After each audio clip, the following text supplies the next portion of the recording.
Okay, we're going to call the meeting to order. I'm going to ask for a roll call, please.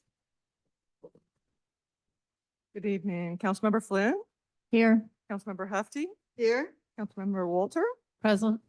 Vice Mayor Taylor, Present. Mayor Haskell. Here. We have a quorum. Great, thank you. So to start, we have two presentations to make tonight that we're very pleased to make. We are going to switch the order briefly. I think the first one's going to be the Conservation Committee Award for Backyard Habitat. And I think, Mary, if you want to invite the Conservation Committee or make remarks Yes. yourself. Oh, yeah, it's my great pleasure. Speak into the,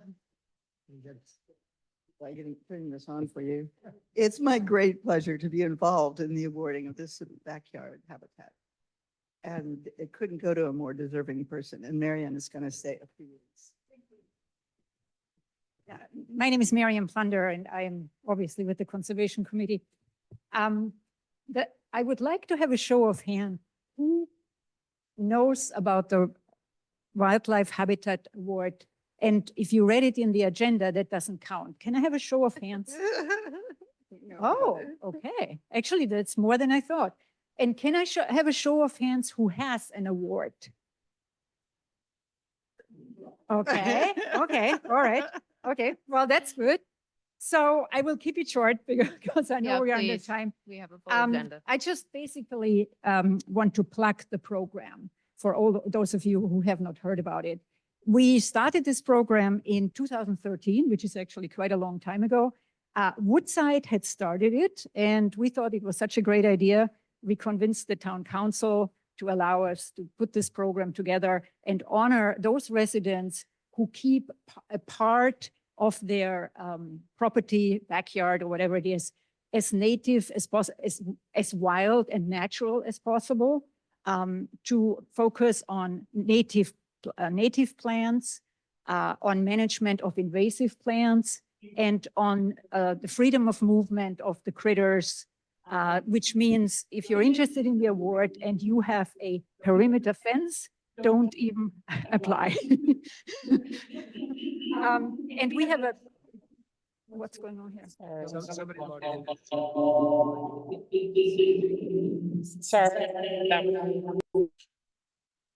That's okay. So to keep it short, we have a beautiful brochure, and actually Nona almost single-handedly put this together. It's on the website. It gives you the goals, what are the criteria, so that you have an idea how would you qualify. It has a short application. It's a very, very short form, which you can put in on the website or by email to the Conservation Committee. And then we come out, we're a little subcommittee, and we'll look at it, and then hopefully we can honor you with the award. And the easiest way to find this is just go to the town website and enter in the search field Backyard Habitat Award. It's also under Conservation Committee, but it's just easier to navigate. And with that, with any further ado, I would like to ask Mary Hefty and Judy Murphy, who we honor today. Just a quick word to Judy's backyard. It is not necessary that you have 2 or 5 acres to apply and to get this award. Judy has a beautiful, small, native, beautifully flowering garden, particularly for the birds, for the butterflies, with water features. And obviously she also has a corridor, because a wildlife corridor is absolutely an important part of that, because otherwise how could it be a habitat? And with that, I will.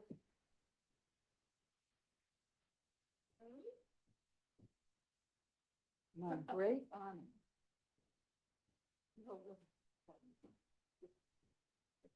I'd say that walking into Judy's backyard is like walking into a woodland. So I have a very small lot. I have less than a third of an acre, but I've left it largely native and fight the invasives. One of the nicer things about applying for this award is the subcommittee comes out and walks through and really teaches you, tells you a lot. Even I've been on the committee for a long time and really care about this. Learned a certain amount from having them come out. So it's valuable just for that. So thank you. Thank you.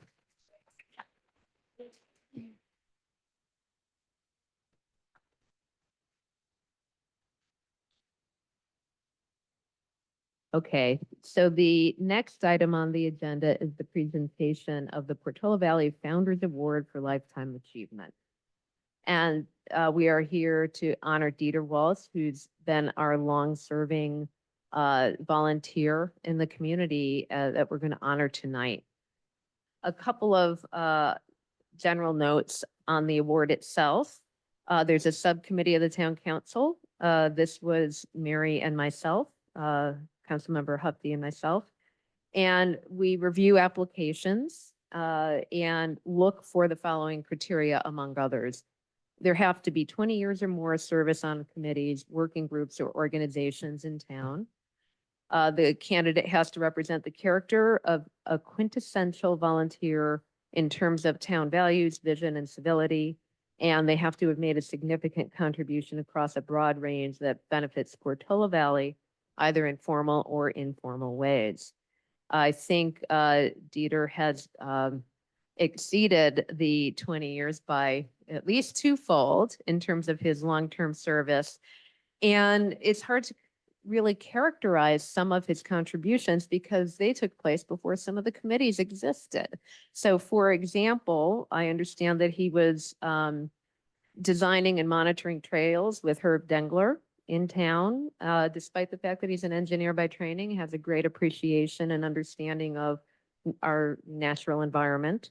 And he's been involved in numerous other volunteer projects. For example, labeling the trees at town center, putting in some of the infrastructure in Dorothy Ford Park. It's a really impressive set of activities. So I'd like to ask Dieter to come up so we can honor him and give him the Founders Award. Mary and I will meet you there. I just wanted to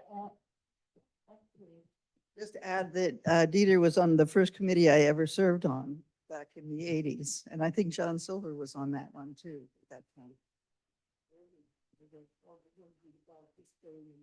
Okay, good. Will you stand now so that people can take a photo? Thank you. There you go. Thank you very much. Thank you for so much of your energy and service. We're glad you could join us. Really appreciate it. If you wish to say anything, Yeah, you're welcome please. to.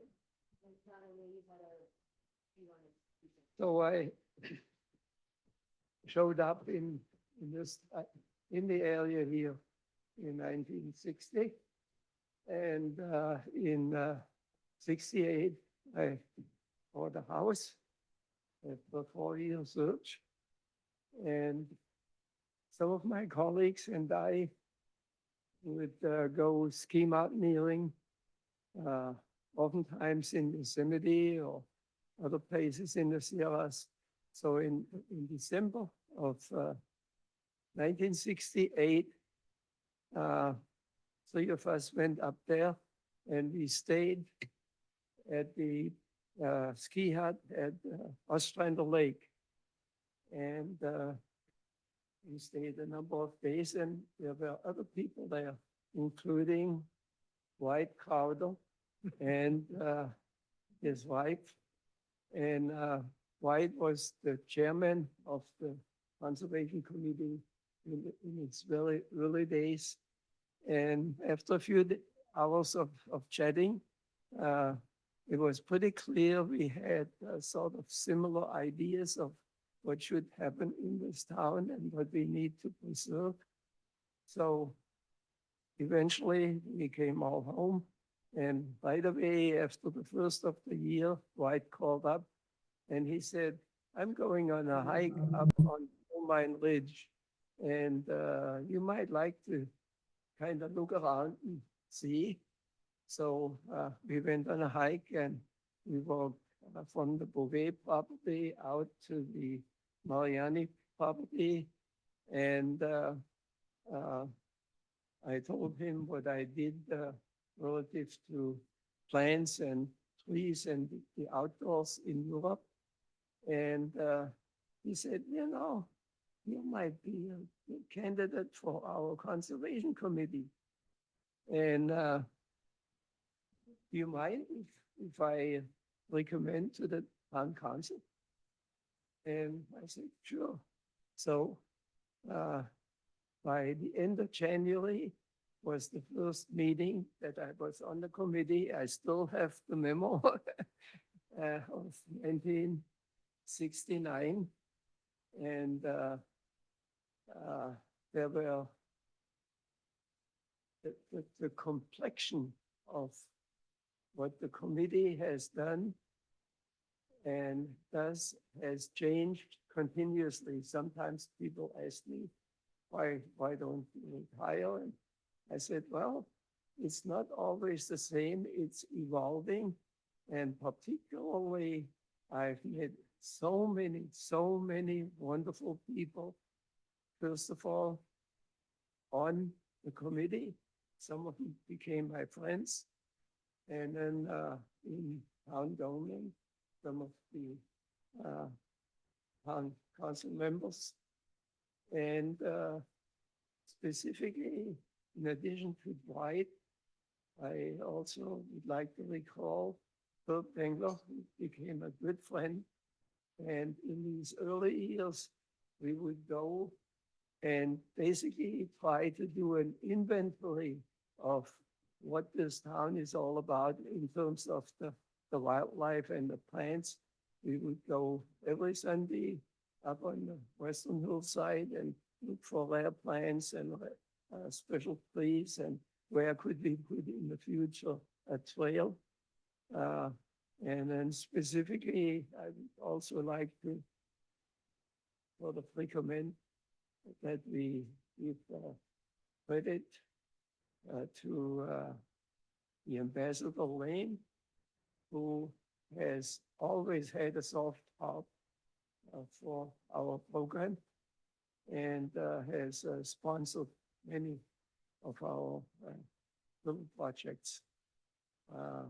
And specifically, early on, we would do where can we put trails? And when the idea came up that maybe we should have a trail going up to Coal Mine Ridge, which later became the Toyon Trail. We went out there a few Saturdays and with his inclinometer worked out a path that would stand erosion and what have you. And then time goes on, and now we are in a different phase. We no longer look so much for rare plants, but we try to protect what is here, especially in terms of the dominant trees, significant trees, heritage trees. We try to keep them if we can. Anyway, so here now it's 56 years later. And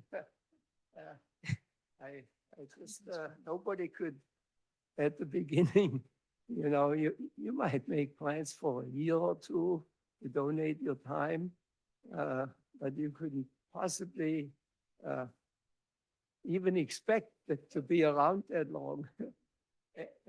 Anyway, but here we are, and I'm just absolutely most fortunate to be here. There were other people, too many of my colleagues on the committee that I cannot remember them all. But there is one member who has been here since the very early days, John Silver, and of course Mary. I remember her from way back. And anyway, so here we are. I would like to also recognize my family, my wife Susan, daughter Gretchen, and grandson Noah. Um, uh, Particularly my wife has not only encouraged me in what we're doing, but also sometimes she put up with our different schedule for dinner. Anyway, so thank you. And then on the current, there is our present chair, Catherine and Nona, Judy and Marianne.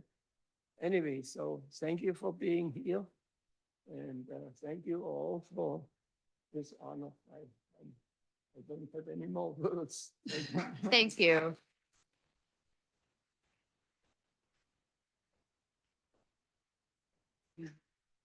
Um, we, no one's gonna take it, okay?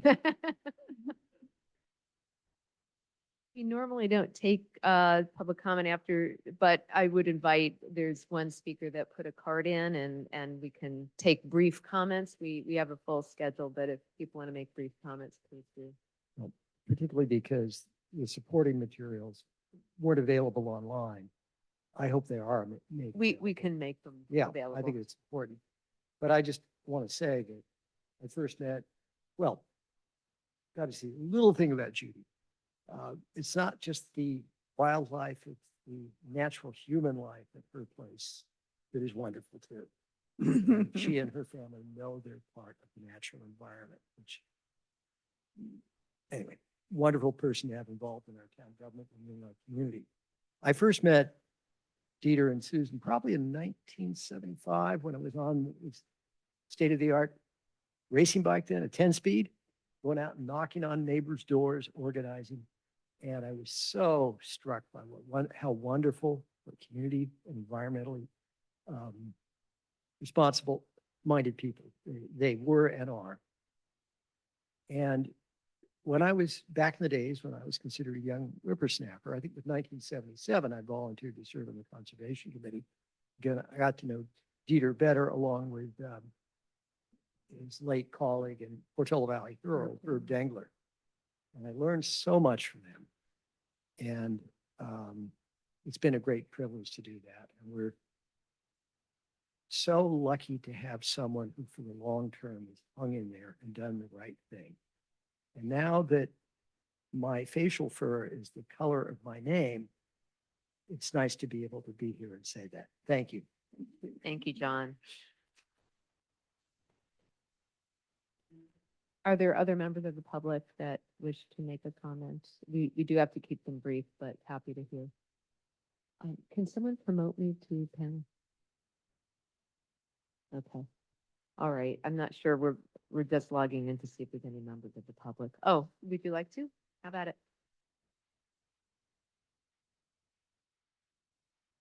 I didn't prepare anything, but I really wanted to mention, he always talks and mentions different wildlife names to me, and he really knows his stuff about wildlife, and he really cares about the wildlife in this area.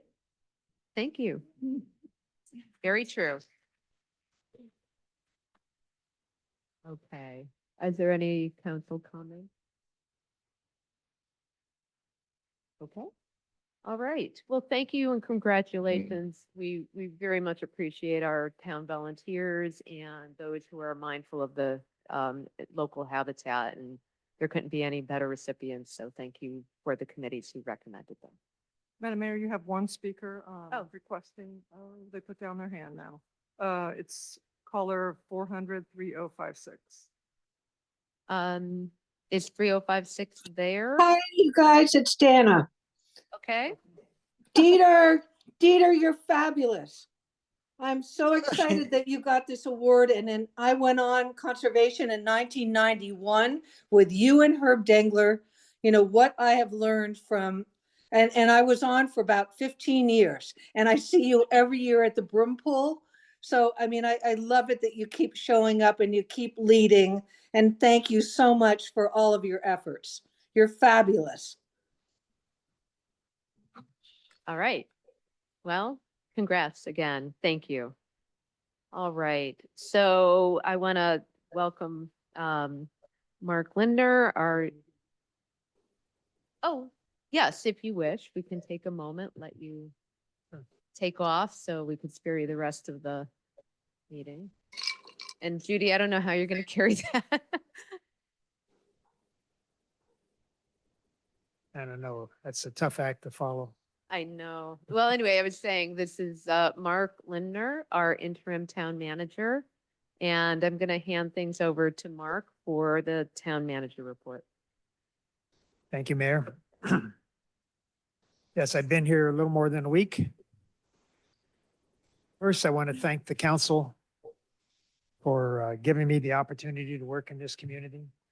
I feel really positive about the meetings I've had. I feel good about the staff. I feel good about the council, the community members I've met so far. I feel good about them. So I think it's going to be a really interesting and fun time over the next few months. So thank you for that.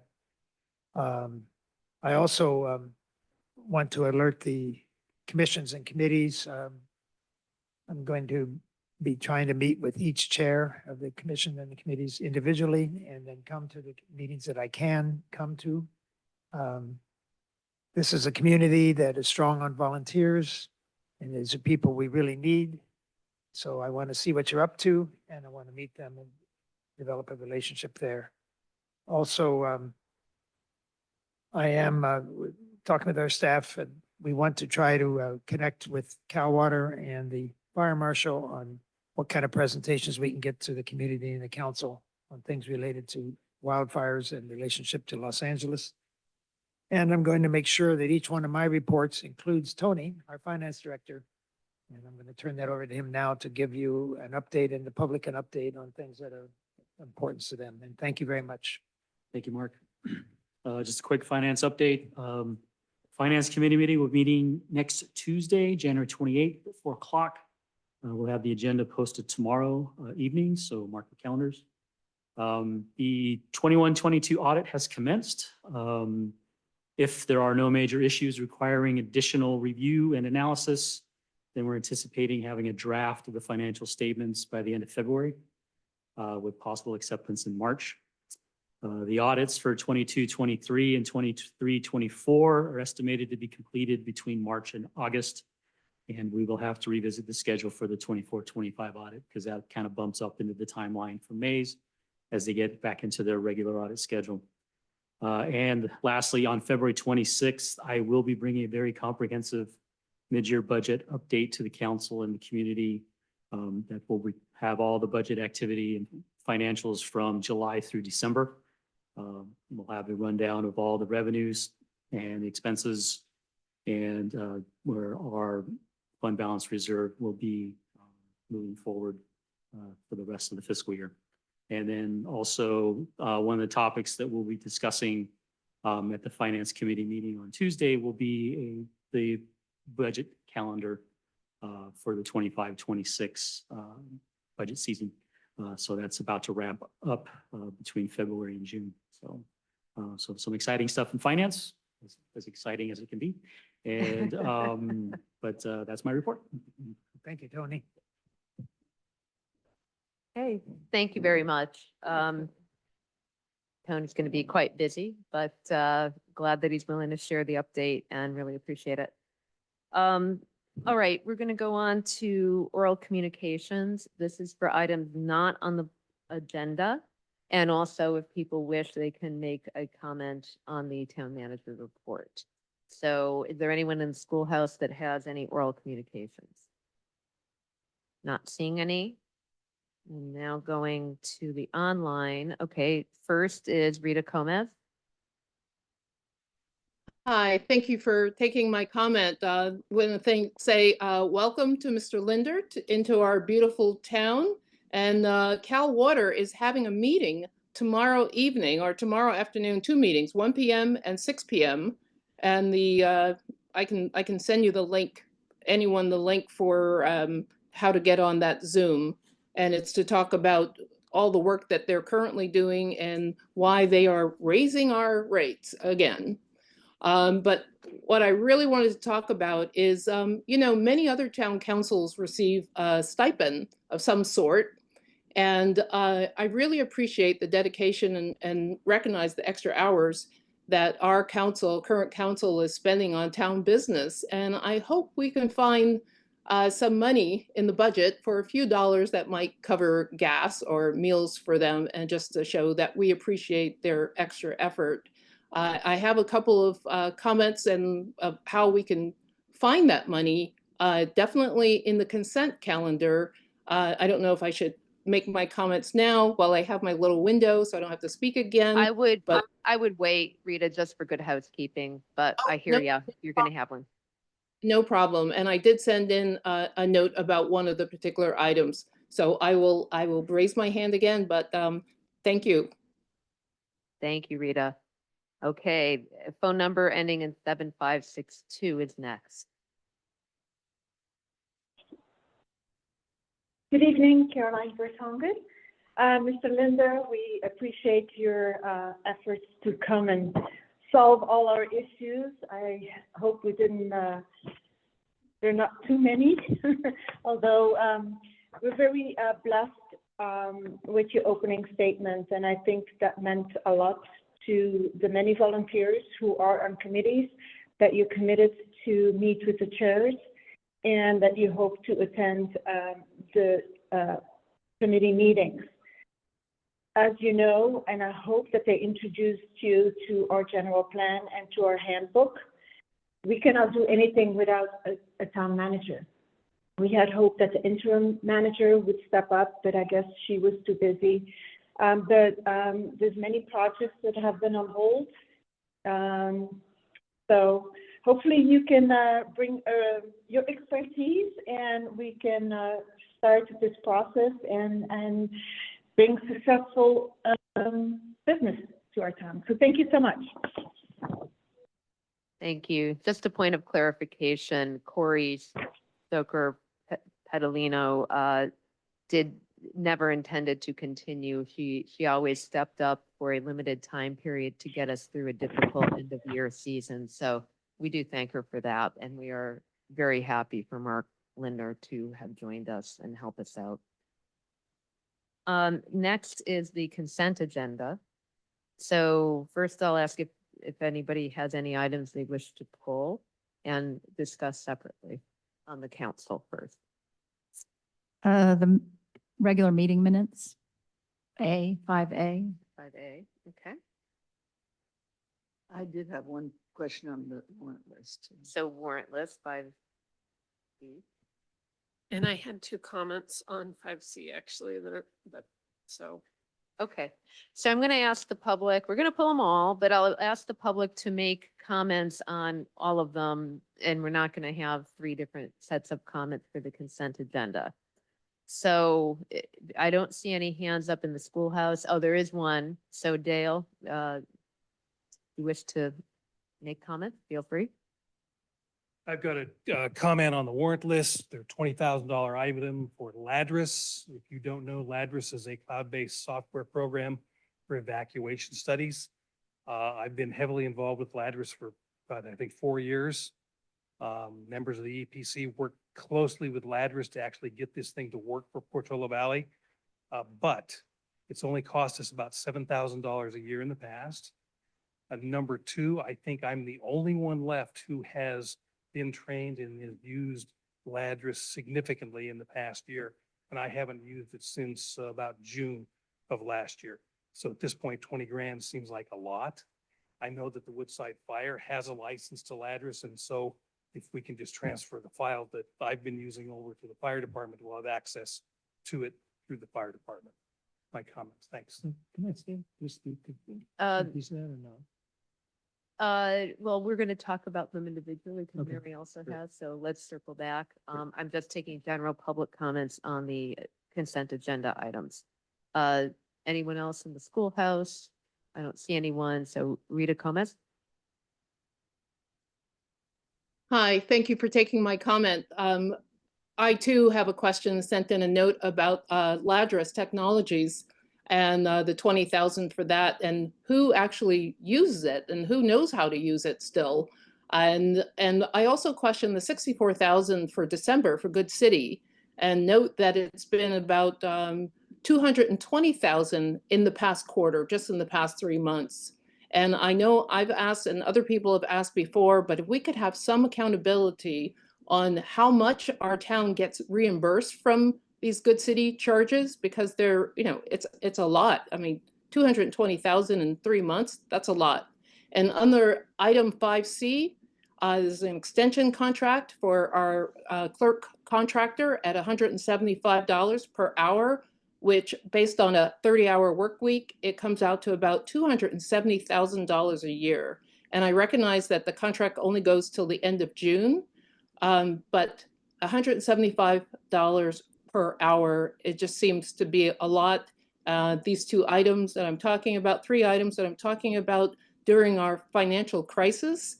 I know that Mr. Linder has just started, and I really appreciate that he's looking into, you know, hiring. And I just hope that this, you know, the $175 per hour can be looked at, and that, you know, I'm not sure how we came up with that number, and that we can hire somebody full-time and invest in our brain trusts and our wonderful employees. Thank you. Okay, thank you, Rita. The next is phone number 7562. Great, thank you very much, Caroline Bertongen again. I concur with my residents, Mr. Fowl, and with Rita and the comments. I'm not going to repeat them, but yes, I do have a question on the warrant list. I don't know this contractor, but I will ask my other question, which is Mr. Krupka. Again, this is our traffic consultant, and being a member of BPTS, we have not seen any of his plans, and he continues to charge this town, this time again, $1,895, $1,891 for traffic improvements or traffic planning. We have not seen anything. And so there's several reports that he made in the past that we don't agree with. That's the crosswalk by Woodside Priory, the traffic plan that he made for the CUP amendment in December 21 that was not complete, and we made comments.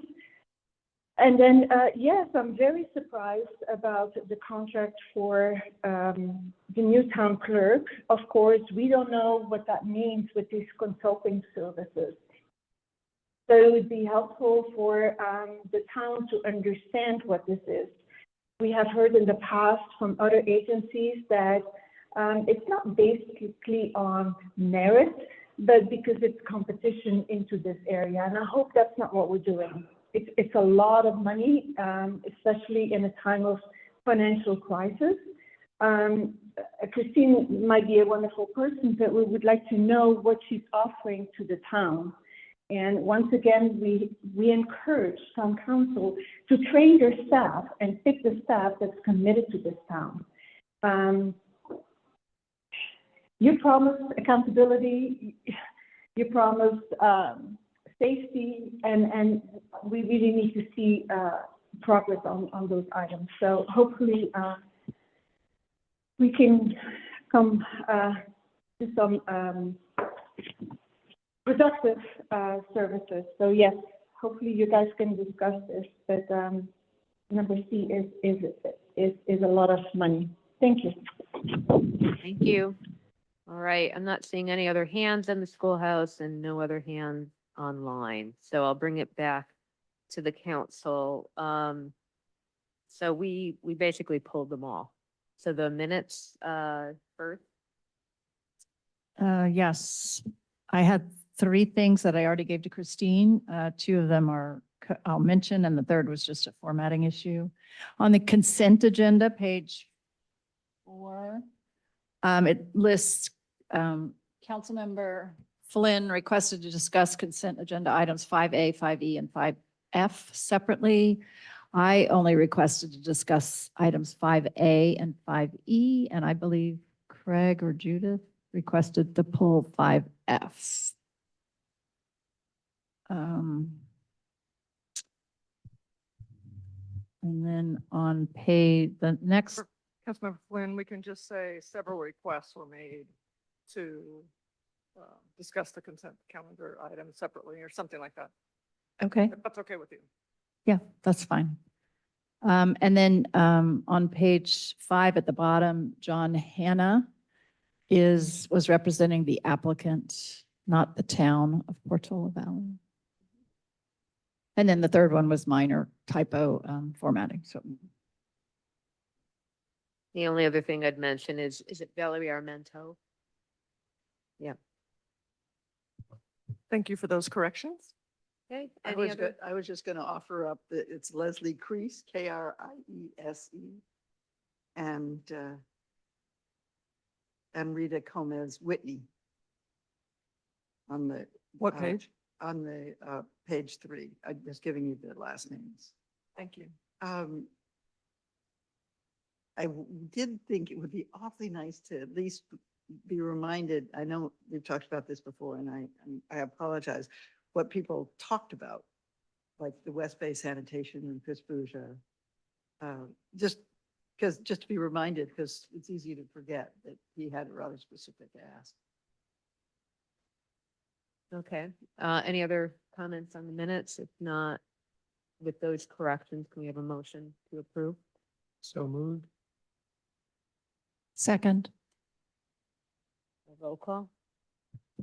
Councilmember Flynn, yes. Councilmember Hefty, Yes, Councilmember Walter, Yes. Vice Mayor Taylor, Aye. Mayor Haskell. Aye. Motion carried. Great. Okay, item 5B, so the warrant list.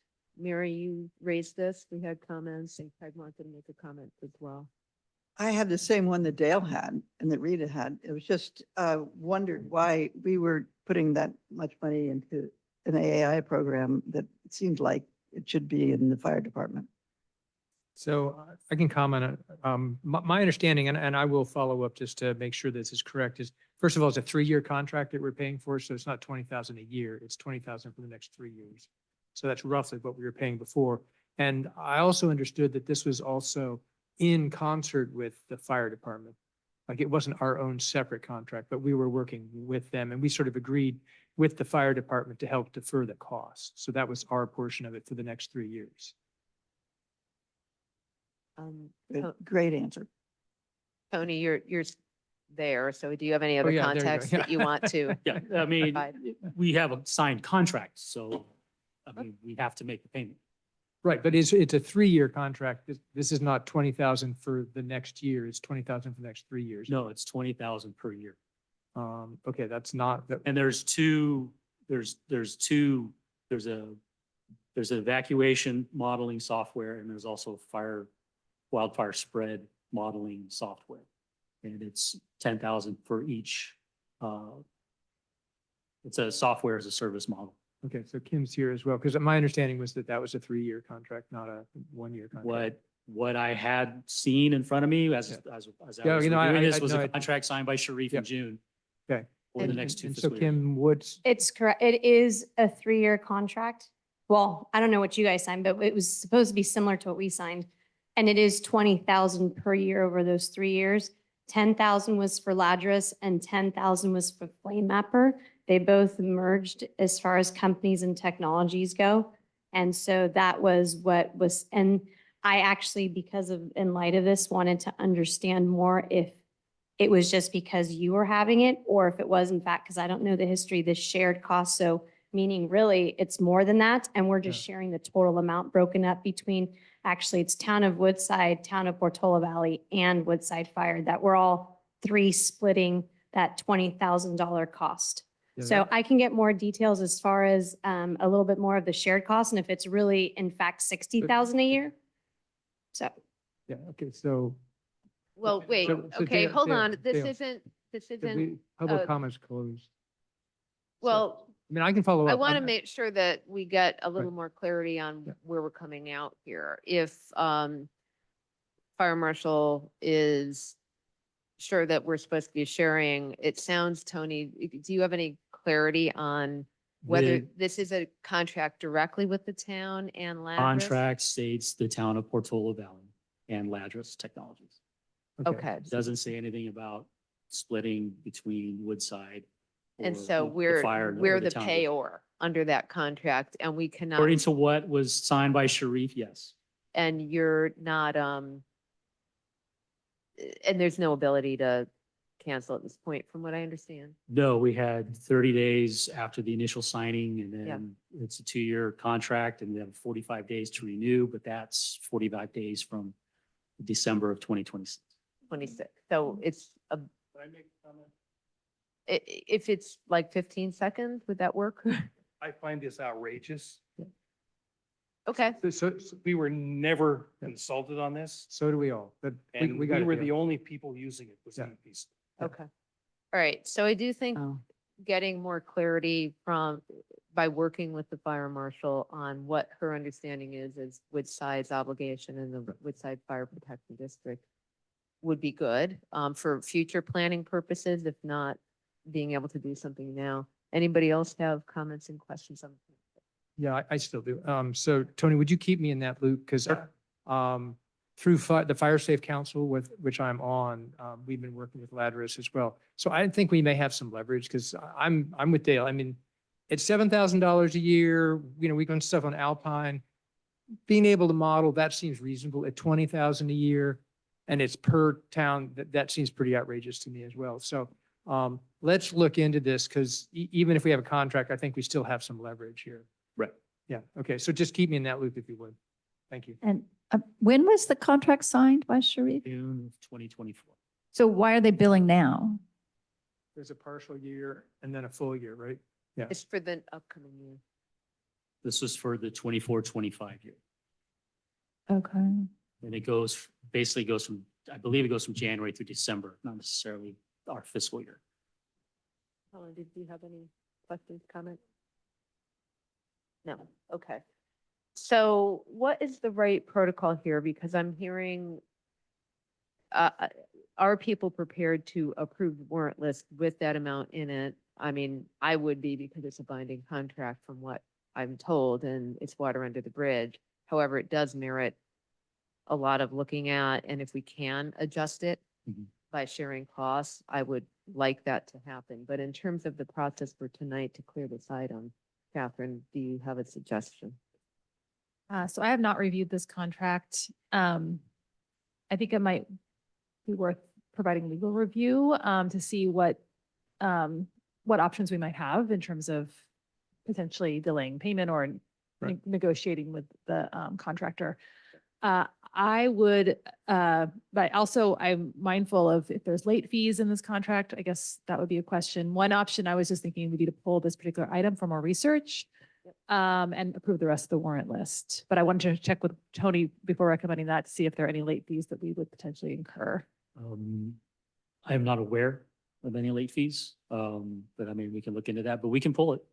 We can send the rest of the warrant list on, but we can pull this item. Yeah. I'd definitely like to do that. Okay, so That's- can you make a motion Yeah, to approve the so- warrant list except for that item? Could I just ask a process question? So this was a contract signed by Sharif, but yet our attorney didn't review it. Maybe you weren't on staff yet. I don't quite was- understand the sequence of He was these. here, but I was here. So is that not the normal thing to review a contract that big? Sharif had signing authority of Up to 50,000 45,000. 45. it was within this assignment. But I'd say it It is was a something 3-year that project. I would recommend looking into in terms of some other clients that I work with. I approve every contract that goes through. So. Okay, so we should improve process on that. All right, so So I move that we approve the warrant list minus the ladder's contract. I second it. roll call. Councilmember Flynn, Aye. Councilmember Hefty, Aye. Councilmember Walter, Aye. Vice Mayor Taylor, Aye. Mayor Haskell. Aye. Motion carries. Okay, now we're on 5C, which is the contract with Christine Boland for the clerk. So what was? the- So I had two comments and I waited to bring the first one up on the minutes, the backlog on minutes. Our minutes are excessively thorough. I appreciate them, but I also have been in other cities where they're much more brief, and that would save us money. So it's a comment and a consideration. I don't know what that type of minutes is called, but I did want to bring that to our attention. You know, people are talking about that Christine is $175 an hour. So I did want to bring that up. Obviously, it's not agendized. I think Christine does fabulous work, but this could be a potential cost saving area, particularly as many of our meetings are now recorded. So there is a record. That's the first one. The second one is the cost of 131 PRAs. Obviously, Catherine was not utilized for some of them, but generally it is through legal, and again, extremely costly. So, you know, I don't know if there's any way to track how much 131 PRAs cost. What's the link to Christine's contact, please, this for the public benefit? I believe until June. That she does the PRAs. Is that your connection? No, I just am recognizing that Christine has been, you know, vital to moving the city forward, particularly when their public request act requests. Generally, they do go through legal. Legal is more expensive. And, you know, it'd be great to get a number on how much these PRAs have cost the town, right? The PRAs have been expensive. So I absolutely am fine with approving Christine's contract. I think Christine's been a huge benefit and help to the town. You know, people are asking about like the cost of Christine, and I would just point out that these are two areas that she's helped the town, and there are possible ways of, you know, I think we should look at the cost associated with the PRAs that have taken place. Obviously, I want our community, everything to be transparent, but I do think it's been expensive, and it would be good to find out how much that cost. Sorry to ask for something else. And then the, you know, potentially looking at different ways to do minutes in the future that could potentially save money as well. Okay, any other comments on Christine's contract? All right, if not, can I have a motion? So moved. Oh, I move Mary, to, did- I move to approve the contract. Okay, Take it, second. We got this. roll call. Councilmember Flynn, Aye. Councilmember Hupkey, Aye. Councilmember Walter, Aye. Vice Mayor Taylor, Aye. Mayor Haskell. Aye. Motion Okay. carried. So I'd like to make just one sort of larger follow-up comment that related to, It's not agendized, but well, how but it's- related is it? It's related to Mary's comment earlier. And just when we're asking about putting more in the minutes, like Oh, what people say. Yeah, The best thing you can do is send in a written comment, because all of those get put in the packet. right. I think that's the. All that's right, perfect. let's keep to the Good agenda. answer. So regular agenda, item number 1 is consideration of approving ad hoc town manager recruitment subcommittee. There's Oof. a staff report, or there's a memo that you'll all have read, but does staff have a presentation of any nature? If not, that's fine. No, I don't at this point. I think it's just a subcommittee that will work with Corey and me on this. This is an important decision, so I want to have a role in it with the subcommittee. Of course. So the proposal is to form an ad hoc subcommittee to select the recruiting firm, and then also to be available as a resource for necessary steps related to the town manager recruitment process. Corey, I don't know if you have other context around that you want to add. No, that was it. There. Thank you. Okay. All right. So are there any questions that the council has before we move to public comment? No. Okay. Anyone in the schoolhouse have any comments on this? Not seeing any. Let's move to online, and I'm not seeing anyone. So bringing it back to the council for discussion. I do think that this is an important subcommittee, and personally, well, let's go down the line first. I just want to make sure that we all make comments on this is step one of a process, and it's an important step to select the subcommittee. Corey, I do have a question for you. Sorry, I should have asked this earlier. You've been submitting RFPs for Yes. recruiting firms. So what's the status? Do you have anything we should be aware of?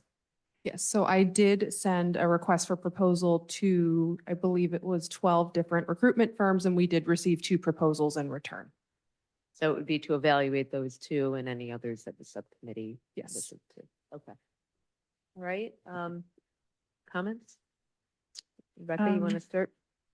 I would say that I think it's probably important to have at least one of the newer members of the council to serve on it. And then I would also recommend probably to have Craig also serve on the committee. I think we have an enormous amount of challenges this year. And so I would like to have our mayor focus very much on and not get distracted by this, the processes of finding a new town manager, and instead focus on some of the projects that we absolutely have to move forward, such as our budget, safety, and other issues that we're facing. So that would be my recommendation. Mary? Well, I agree with that recommendation. Having done it now, it is time consuming, but it gives you an opportunity to meet a lot of nice people. So I would agree that it'd be nice to get some of the newer members on that committee for sure. Right. So I'm in favor of new members of the committee being on. I'm happy to serve, but I would also be happy to have Judith serve if she feels it's important to be on it. So I don't have a strong need to be on this committee, but I'm certainly willing to serve. So I actually am really interested in the other subcommittee, and I would love if Rebecca is, Councilmember Flynn is interested. I would love to have fresh eyes and have Rebecca. I'd like to be on the other subcommittee personally, but Which other subcommittee? the municipal cost sharing possibility with other nearby towns. Okay. Oh. I do view the selection of the recruitment firm as a very important role. I think my skills as a lawyer let me have a different view on the process. So whether it's Craig or me, I'm fine with one of us, but I think my legal skills would make me more comfortable. This is among the most important decisions we're going to have to make, and I want to make sure that the process is well articulated and understood. So I actually would like to be on the subcommittee. I agree with having fresh eyes on it as well. So then in terms of process, we need to nominate and to have a vote, I assume. And Christine. And I just want to add that I'm the finance committee liaison. I've been working with Tony, and that's one thing I plan to be doing, that's one of my main things. I mean, I work with Tony and I also work with the fire department and the sort of safety issues. So, if Judith feels it and you're comfortable with it, I mean, I would be okay having like Rebecca and Judith on the subcommittee. So I would make that proposal as a starting place. Okay. So I there's- second it. Okay. Any other comments? Questions? Alternate proposals? Okay. Can we have a vote? Councilmember Flynn, Aye. Councilmember Hufty, Aye. Councilmember Walter, Aye. Vice Mayor Taylor, Aye. and Mayor Haskell. Aye. Motion carried.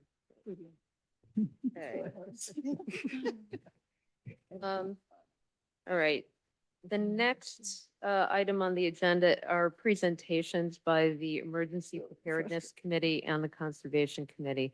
So this is part of our ongoing effort to allow our committees to tell us what they're doing and report in generally, and for the council to ask questions about their roles, particularly the new members may feel free, please, to ask questions on the scope and the roles. But EPC first. If you could introduce yourself and proceed. And we're aiming for about 10 minutes per committee or less. Do I have permission to share the screen?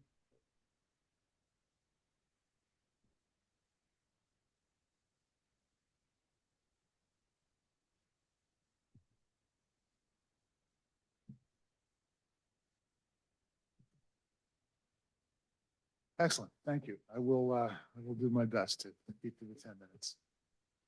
So I'm Chris Ronis. I am the chair of the EPC, and I think I've been on the Emergency Preparedness Committee for, it's got to be about 20 years, and I thought that was long, and I learned tonight that I'm actually a newbie. So here we go. I'll go through this quickly. I want to just review the charter quickly. I'll go through the last couple of years and then our proposed priorities for the year and maybe an ask or two at the end. That works for everybody. And I don't intend to read this. I simply highlighted from our charter that advise and coordinate and recommend shows up in almost every line. That's our role. We put forward ideas. We give advice where it's asked for, but we actually implement very little on our own, and that's reflected in the goals that we've got presented here today. And it's been about 2 years since we've had a chance to talk to the council, so thank you very, very much for making the time for us today. And I just thought it'd be nice to look back over what the group has done. The charter that I just showed you is new from 2023 that got adopted. And thank you very much for that. And the next one may be among the most important, certainly to us and I think to a lot in the community. But the town got an evacuation plan approved last year, and that was after 2 full years of very hard work by the committee, by other agencies, the fire department, the Department of Emergency Management was involved. It was really a comprehensive look, and I can't say enough about Fire Marshal Giuliacci's contribution to that and finally getting it through. And thank you so very, very much. There are a lot of things that went into that, and we believe that it's still a top priority, and we'll get to that at the end when we talk about what we want to do going forward.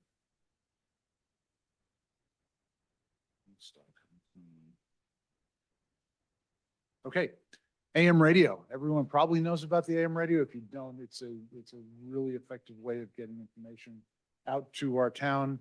That got moved to town center. We updated the license, a lot of repair work, maintenance that has to be done. We'll talk about that some more. There's the safety element, the 2022 version that the committee commented on, gave comments back to the council and to staff. The Emergency Preparedness Committee did a zone awareness project where we mailed a sticker to every residence in Portola Valley so people would know what evacuation zone they were in. And in terms of outreach, a really important thing, we did a lot. We staffed information tables at various fairs. We have a communications trailer. We staffed communications and safety days twice. We go to the town picnic regularly, and we provided communications and worked with CERT on the radio and net for the Zots to Tots race. But just looking back, those are the kind of things that this committee does. And 4 priorities for 2025. I think I can do it in the remaining few minutes I've got. And You're doing well on timing. Don't. Okay. Well, I want to be courteous. You gave us time and we're going to try and stick to it. But evacuation planning is our #1 proposed priority. We think it's important. We believe many members of the community think it's important. One of the original inputs to the evacuation plan was this Baron Pierce study from 2023. And we actually have a pretty comprehensive list of 14 items that we reviewed, refined, and prioritized. But it's very broad spectrum. And at the ask at the end is we're gonna ask for some engagement and help to decide these things, because some of them are way out of our pay grade. But it goes from, a giant capital project. We believe widening Alpine Road is one of the most important things we could do to reduce the evacuation time and make the town safer. We think, while we love the plan that was adopted, it was designed by professionals for professionals. We think a version for the citizenry would be a good idea, that people could understand what the evacuation plan is about. And there are things in the plan that just need refining, such as where are the temporary refuge areas?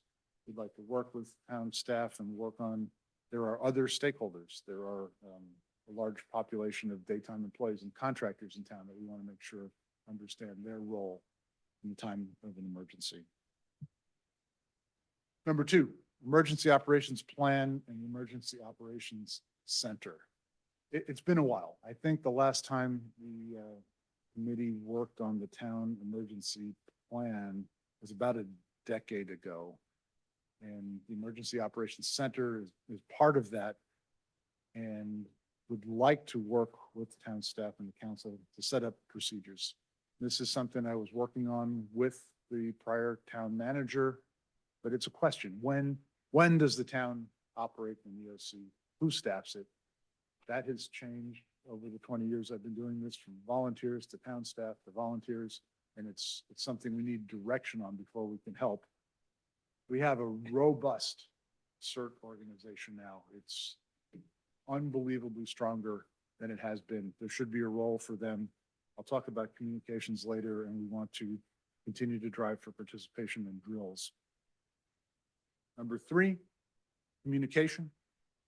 The town AM radio, 1680, is a popular and really efficient way to communicate during an emergency, and it has been used. It's been used by the town and by the fire marshal.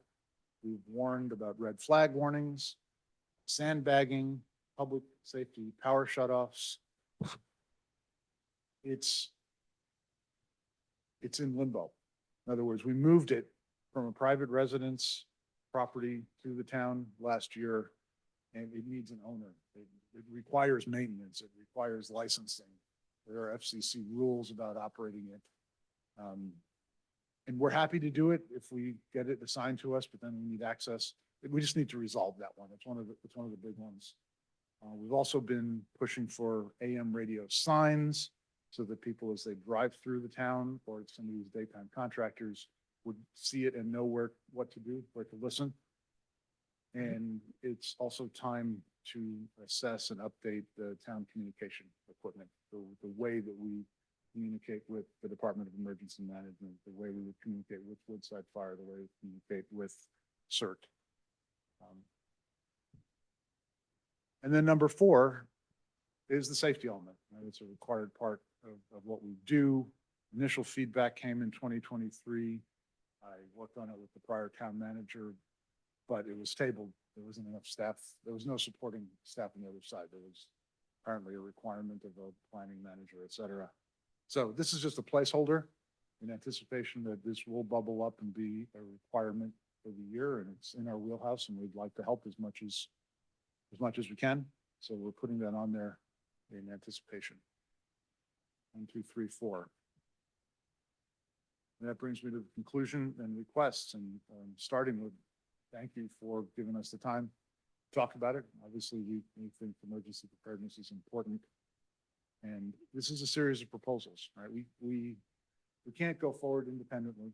What we're asking for is engagement and direction, and quite specifically, we would welcome either the subcommittee of this council or a working group with the town management and staff to help specifically on evacuation planning and the emergency operations plan and emergency operations center, and any other feedback you'd have for us, because we don't want to work on things that aren't what you want us to work on. We serve, but we need that engagement interaction so that we know we're doing the right thing.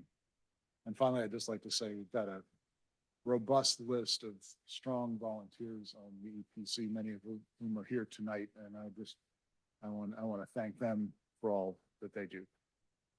That's it. Thank you. Thank you. Very important update for the town. In terms of process, I think it makes sense for the council to ask questions of you if they have any. And then I would like to ask public comments to come after both presentations, just to be efficient. So are there council questions as opposed to discussion, which we'll come back to? Yes. Well, I want to just say thank you to you and your committee. It's incredibly critical. A couple quick questions. You've completed an initial evacuation study and gotten it through the plan through the council last year. In your future plans for planning for evacuation, are you going to be incorporating some of these new developments that are happening, particularly like the Stanford Wedge that just got approved, Stanford Terrace project? Are you going to be including that, the traffic that might come out of that complex, and also some of the other potential increases in residents based on our housing element in the next few years, our housing element build? Right. And what I would say to that is, we have 14 things we've looked at that we think are important. I'm not sure that is specifically one of them, but it is something that we think about. And if that were the guidance we'd be given, we'd go down that route. Right. I think there's so many things we could do. I don't know if that's the top one. And we kind of wait for the direction.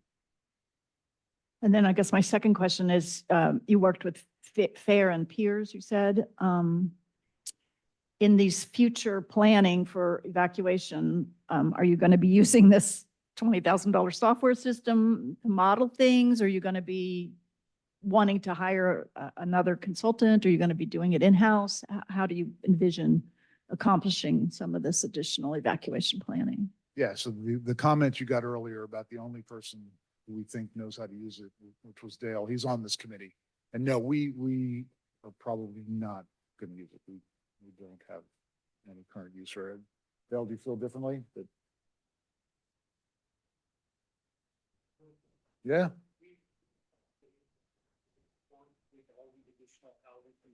Right. In March of last year. And that memo is out there. If not, I can send it to you. And since then, we haven't used the Ladris software. And unless there's some big magic thing, we won't need it again. Yeah. Mary, any questions? Did this get, did you basically are not feeling like you're getting enough opportunity to communicate to the council and maybe not getting enough staff support? What I'm saying is we've made it through the first hoop. Now that we have a long list and we need help prioritizing it. And some of them are out of our scope. We can't do anything about widening Alpine Road. Let's pick that as one example. That's a good example. Right? But we can make that recommendation. We could help figure out how, where, what the impacts would be. If that's what you want us to work on, we would also anticipate this council has a lot of things on their plate. That might be just too big a project to bite this year. Why don't we work on some of the easier things where we could basically work on our own, but we need guidance to begin with. Really, all I'm asking for is guidance. We're going to present. Today was broad scope, but we could bring back to the full council or a subcommittee or to the town manager our list. Here's what we think are in importance. And we would get feedback that says, well, here's what we think we can afford, or this is what we think we should work on this year. But we need that. I'm not saying we haven't gotten it. It's January. These are the goals for the year. For the year. Right, yeah. Yeah. All right, Craig. So thanks, Chris. It's always good to see you guys. Yeah, I'd like to understand where we are with the safety element. That's not on you guys. That's on us and on the planning department. But I think that's the place that we fold in things like the evacuation planning. Like that's to me the natural place to put this stuff. So I do want to be careful that we don't set these guys up for failure. In other words, a lot of this stuff has to come from the planning department with advice and sort of comment from EPC. because it's going to require consultants and stuff, and they're not going to go out and hire these people. It's just like the Alpine Road. They're not going to go and get us paving contractors. So we need to figure out when we look at the list and, you know, the 14 items, which I haven't seen in a while, so I think that would be useful. Maybe you could send that into the council. But that would give people, I think, a better sense of where we're going. And then the idea of a subcommittee, I think that would be great, because that would let us move forward without it having to be, you have to wait for a full council meeting and it's hard to get on the agenda, blah, blah, blah. So we might be able to move some stuff faster. Great, thank you. So I have lots of questions. But first, thank you so much for everything that you and your committee are doing. So you said the 4 priorities, but then you had 14, which we didn't get before this meeting. I've never seen them, so I'd love to see them. Because I also, you said cost for new equipment. I have no idea how much you would need, you know, for a line item, as we go into budgeting. The cost for road widening, I'll just tell you, I did back of the napkin math. It's like $800 per square foot. You know, from Alpine Road to Westridge would be about 5.5 million. So, you know, obviously evacuation is super important. I'm not sure there is actually money, well, there was money federally, things have changed, to widen bike paths, right? To create as trails as infrastructure. So I don't know if your committee has looked at that at all. I mean, no, we really haven't, right? This is, we look at the results of the simulations and we see how long it takes to get out of Portola Valley. And so highest on the list is what can we do or recommend? That's what we see as our role. This is a clear thing, and I used it as one extreme of size of project that's, you know, out of our pay grade sort of thing, but bring it to your attention. Right below it, though, still on the same concept, is, you know, keep an eye on / integrate and work closely with the county, who periodically seems to have this favoritism for putting in traffic circles, which they've proposed again for the Ladera area, which would be the opposite of widening Alpine Road. So listed loan cost is 5.5 million that are, you know, not quite as effective, but still very, very important. Right. And there is a mandate from Caltrans actually not to widen roads, right? Statewide, right? Pretty much. So that's why I'm like wondering if an alternative might make more sense, right? You know, because they want to encourage bike ped usage, and then you can also use that for evacuation routes. So, so that's, you know, so especially when you're talking about 5.5 million and we're in debt right now, multiple millions as it is. So that's, you know, and so it would need to be a grant. So that's, you know, and grants are hard to get. Safety element, I believe San Mateo County has been helping. The county, you know, often helps because we have 20 towns. And so they often help our small fiefdoms with our type of, you know, doing safety elements. And without, oftentimes we're not eligible for grants without having a housing element and a safety element in place. So I don't know where we are with our safety element. So that's a consideration. And it's not clear to me what EPC is doing about community-wide hardening. You know, fire safe communities, helping to lead that effort that we could be doing, helping to remind people about what they need in their go bags. But particularly the 5 feet perimeter, the 30-foot perimeter. And I don't know if EPC is, and I'm sorry, I'm still getting up to speed. That's fine. It hasn't been in our prerogative in the past. I would say that's more in the wildfire committee, but I do sit on the EPIC board, and it's being led by the fire marshal and Woodside Fire Protection Bless District. you. Right. Comes up all the time. Right. And also oftentimes, for safety reasons, that we have multiple committees. Is that a problem? Like, oh, that's their responsibility, right? Like, I'm just asking, do you guys have much coordination happening? Or, We've made it work. There's history, and yes, we've made the working the two committees together work. okay, thank you. Great. Okay, thank you. Those are my questions and comments. Thank you. So my question is, you're suggesting here a subcommittee or a working group.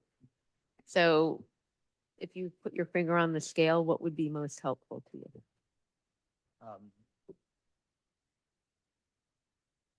Either one works for us. We're a committee that reports to the council. Mhm. So I think getting direction from the council is probably better and more appropriate. But when there was a town manager, I met with the town manager on a very regular basis, and I got my direction that way and then checked it through the liaison Okay. to the council. We can work it either way. Okay. I just want to, Mary, you look like you have a question. Well, Well, let me finish Yeah, go first and then ahead. I'll Yeah, come no, back no. to you. So I do want to thank you for all the work that your entire committee does. These are super important issues. I can understand why you need help prioritizing and figuring out. One question for you is anybody on your committee tasked with identifying grant sources for some of the things that are more expensive? Or would that be something that you might benefit from if it's not currently what you're looking at? We have not done that in the past. I don't know if we have any people on the committee with that kind of expertise. Okay, that's helpful. Okay, Mary? I'm still not clear what your relationship is to the council. Do you have a liaison or are you reporting to? We do have a Yes. liaison. We're a Brown Act committee. We report to the council. Okay, and you report to the council. So ideally, are you not getting enough support from your liaison? Well, it's January again. I haven't met our new liaison yet. Ah, okay. Sure that we got plenty of support last year. You could, but getting two people, is that going to help? I don't think it's me. Somebody's logged in.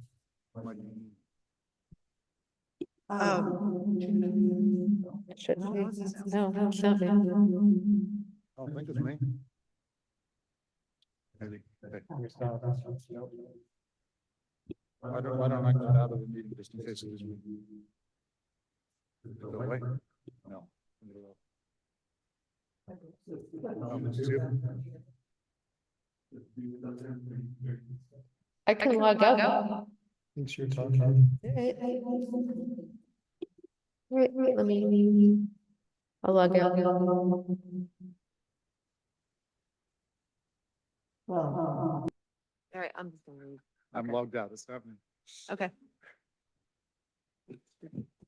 Okay, it wasn't me. How would having a subcommittee, having two people help? Two people from the council help? How would a subcommittee of the council help you work more efficiently?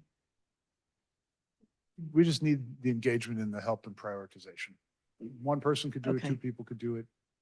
If you delegated to the town manager or staff, that would work too. Go ahead. I am your new liaison. So, I look for I'd love to grab coffee and so we could sit down. But I look forward to working with you. Great.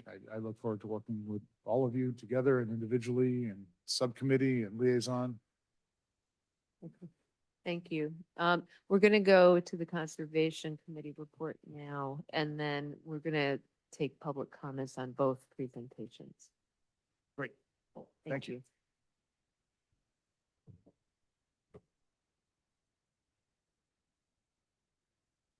Hi, I'm Catherine McGill, Chair of the Conservation Committee. And can I have the next slide? I wanted to just go over what our basic aims have been for the last few years. I think I've been on the committee for 7 or 8 years. And our main tasks are to help with the, site development reviews. And I've gone back to 2021, because there's been a lot of up and down, and I want to give you guys a scope of how we contribute to these reviews over the years. And so we did 18 in 2021, 15 and 22, only 4 in 23, and then 13 and 24. And this is all in support of the ASCC. We also do all of the tree removal permits for significant trees, and that's in support of the town. And we just in this last quarter of last year, we did 12. And I actually recommend that you guys take a look at the tree reports because they're works of art. We have been able to, we send out a subcommittee out to look at these trees, and they can often have made incredibly important and insightful observations that allowed the tree to be saved. And so I just really want to stress how important those are. We have been running an annual broom pull for years, and we'll continue to do that, although there's less and less broom. Anybody who knows of a patch of broom, tell me. We're looking for patches. Yeah, I know, but it's private property. Okay. And then we have had oversight and provided guidance to the town for open space maintenance. And we worked with so 2 examples of this that we've done over the years are working with a biologist to come up with a plan to restore Frog Pond. And we have a multi-year plan in print that we're just waiting to get activated to help remove some of the hardened grass and get that frog pond back to something more resembling nature. And then when I started with the committee, we had just begun work on Springdown. And our committee has provided a tremendous amount of guidance to Howard when he was here, restoring the meadow. And we've been out there on our knees, weeding, seeding, and updating. We've made a comprehensive plant list for the plants that are there. And we've just, keep an eye on it and try and keep it happy. As you saw a little bit earlier tonight, we also run the Backyard Habitat Award, and we have a number of routine town communications. We've done a What's Blooming Now monthly and Tip of the Month monthly. So those are kind of the routine things that we've been doing. The next slide is some of the achievements that we've done since 2021. And I chose this date because there's several documents that we have created that have never gone anywhere. And it's really important that you guys see the documents that we've created. And so, but the most important thing is the work that we've done over the years with the fire marshal to help provide guidance on their documents, the new ordinance that came out. We provided a huge amount of guidance for the written documents. And we've also made some flyers and for the public that help describe the 0 to 5 space and how to cluster your shrubs. So these are pictorial, little like you look at it. So we've helped with the written documentation, and we've also helped we've created some of these documents that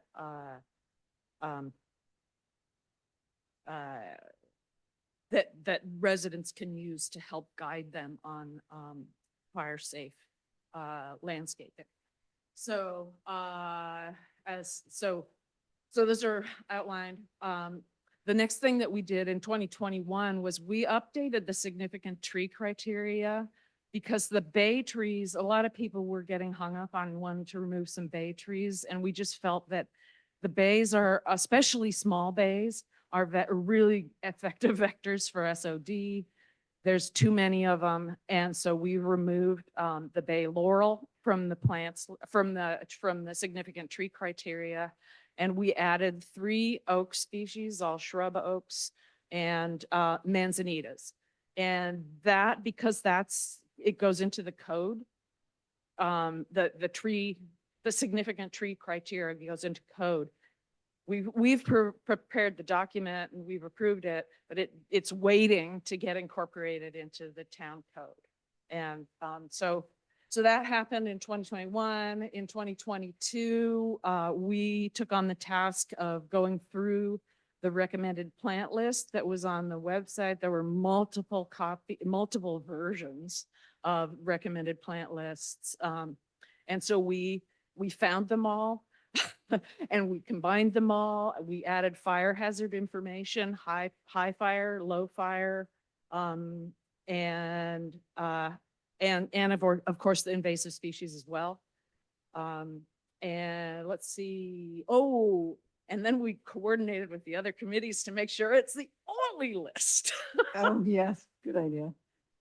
That was the hardest part, I think. And then in 2023, in amongst the concern about the addition of large numbers of ADUs that will have administrative, the approval is an administrative approval. And so we spent a lot of time trying to come up with a list of specific things that could be administratively approved. And that is also was sent to Laura, and I'm not sure what happened to it since then. Of the things that we covered were fencing, trees, landscaping, and lighting in that administrative level review for ADUs. Really, fencing is the most important thing because the wildlife corridors. And then second to last thing that we did is formulated written guidance to the ASCC regarding control of Detrichia graveolens, which is that stinkwort that is all over 280. But it's incredibly aggressive, and it comes in on disturbed soil. And we have a number of new home sites that are just covered with it. And so we have made a recommendation that the ASCC put in a mandatory inspection for the control and removal of Detrichia from home sites, from residential construction sites, not just any constructions. And then for this year, we're really done with it. But we're working on proposed changes to the fencing requirements, really focusing on trying to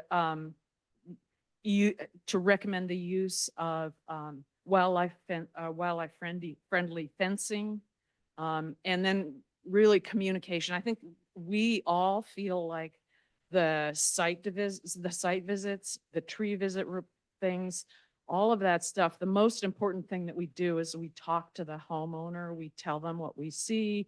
We identify like, wow, that's kind of a neat open space. Maybe, thing. Maybe if you took out that one piece of fence, that could really open things up. So the communication and education of the public is something that we all feel is really, really important. And then again, the rodenticide issue is something that's of concern to us, and oversight of the open space, continued open space. And I think one of the questions that we have for you guys is, we have this plan for Frog Pond, and we have some things that we'd like to do to continue to improve Spring Down, but there hasn't been any money for that, and there hasn't been the will to find it. So anyway, and then just kind of a short list of our ongoing liaisons with the other committees. We don't have a permanent liaison on all the committees. Sometimes they're just topic specific, like the dog park one with Parks and Rec. But that's pretty much what we I think we, that's most of what we do. Most of it. I know how active you are in so many ways and really appreciate the contributions. Questions? I'll start with Helen first. Thanks for what you guys are doing. I have a couple of questions. I'd love to see what you sent to Laura about the administrative review for landscaping. Yes, Ve- I've sent that. Yeah. Very I will curious. Who should I send it to? I'm happy to send it to If you send it to Mark Mark. Okay, great. I or will send Chris them- or Christine. I will send all three of those documents to you, Mark, so that you can. That'd be great. And then under Senate Bill 1383 from 2022, it's the recycling of compost that we are state mandated to do. I know it's wonky. So Um, I don't understand that one. 'cause I So don't know it. Right. It's not being talked about here much, but we are being mandated by the state to up our diversion rate of our compostable Oh, you I know, see. into the I see. green bin, and then the town is supposed to buy some back and use it. So there are vectors in the compost that we have to be cautious about. Absolutely. So Yeah. I would love for the conservation committee to be thoughtful about to help us get rid of compost.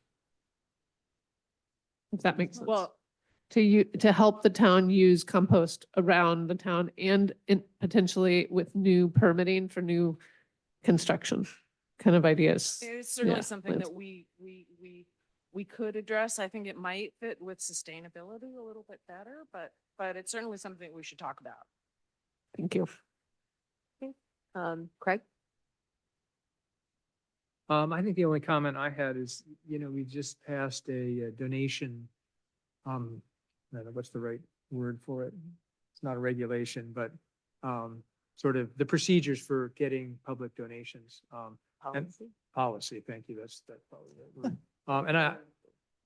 Well, is it coming up or? Yeah, it's Okay, coming up. good, But great. anyway, So we're we'll going to have talk a- about, so assuming it passes, then, I think one thing it would be great to see the committee do is try to raise some money for these projects.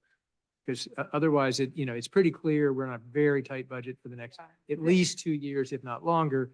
So these projects you're talking about are all very worthy and they're not likely to get much funding. Right. So the So- way we're going to get that. There is a program that is co-sponsored by ABAG, it's the Priority Conservation Areas, and they have large grants for things.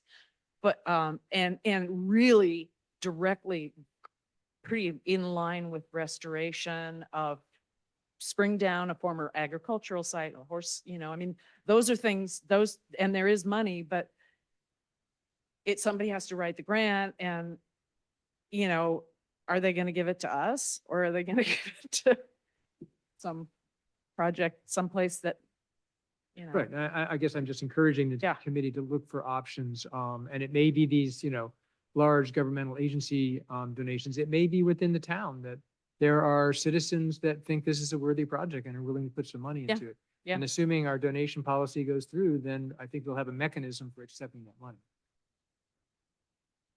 Mary? Well, it's been a real honor to be involved in this, and they do beautiful work, of course.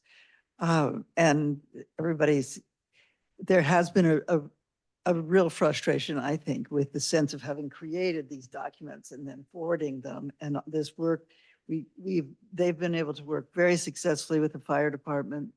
And that kind of work, you can't pay for that kind of work. It's really high quality work.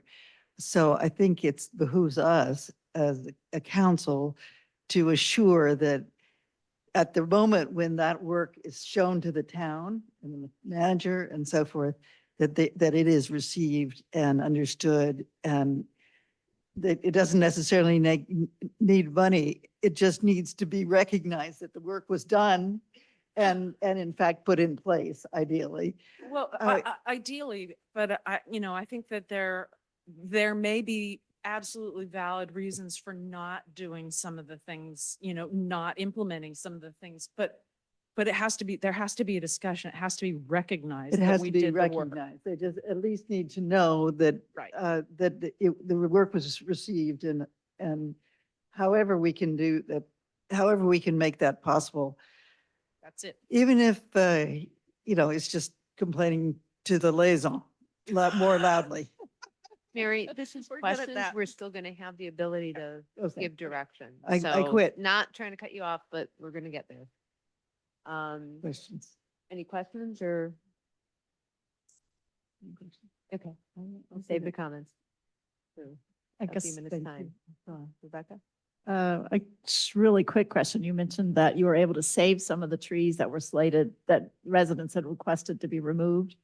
So I always thought trees were being removed because of construction or whatever, but it sounds like that they're being removed because the residents think they're sick.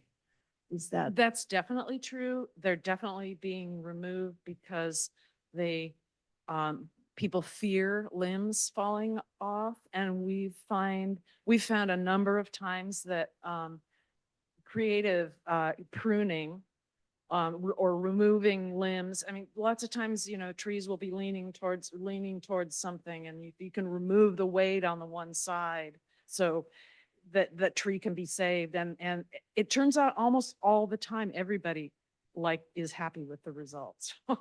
Have you also been thinking about the whole, obviously you have been working already with the fire department, but I'm trying to think in terms of communicating to residents about having to trim their trees back, the best way to go about doing this, the best time for fire safety for that 0 to 5, to not have overhanging branches over the houses, that sort of That's project. very hard.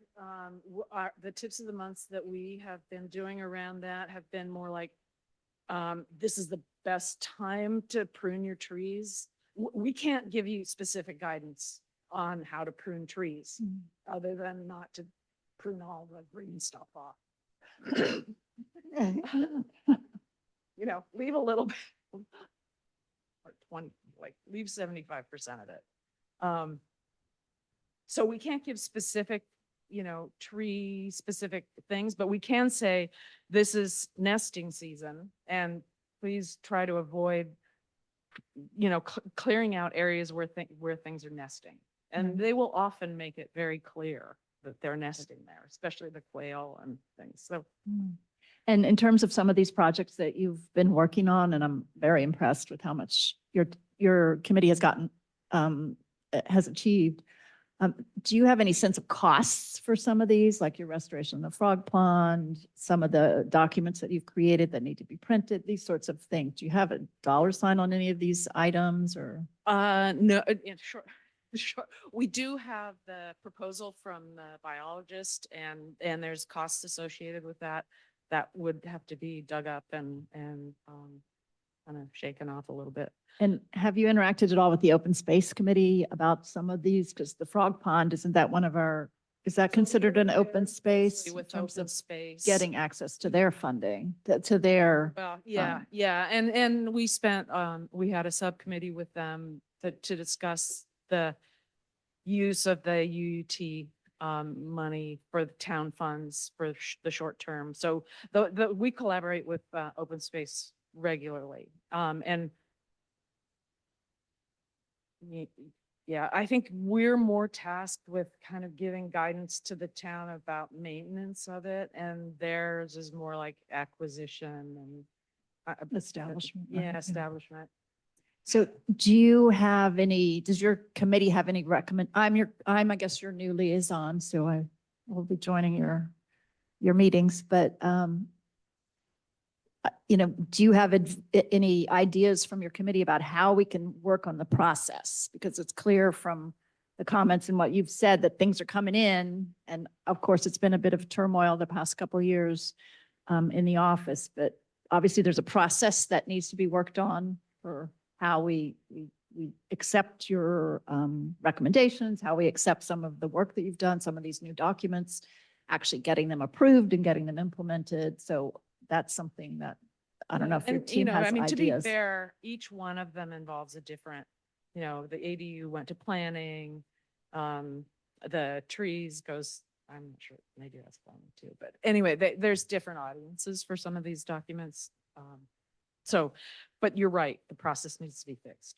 Okay, great. Thank you. I don't have any additional questions. I think Helen does. I had more. one clarifying question.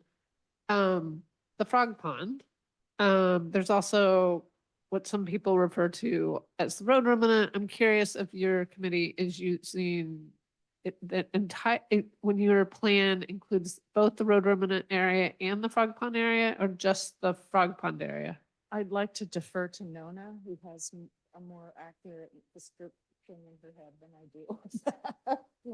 And it's okay to say we need to look at that. Like I don't know where your But committee is as I mean, a whole.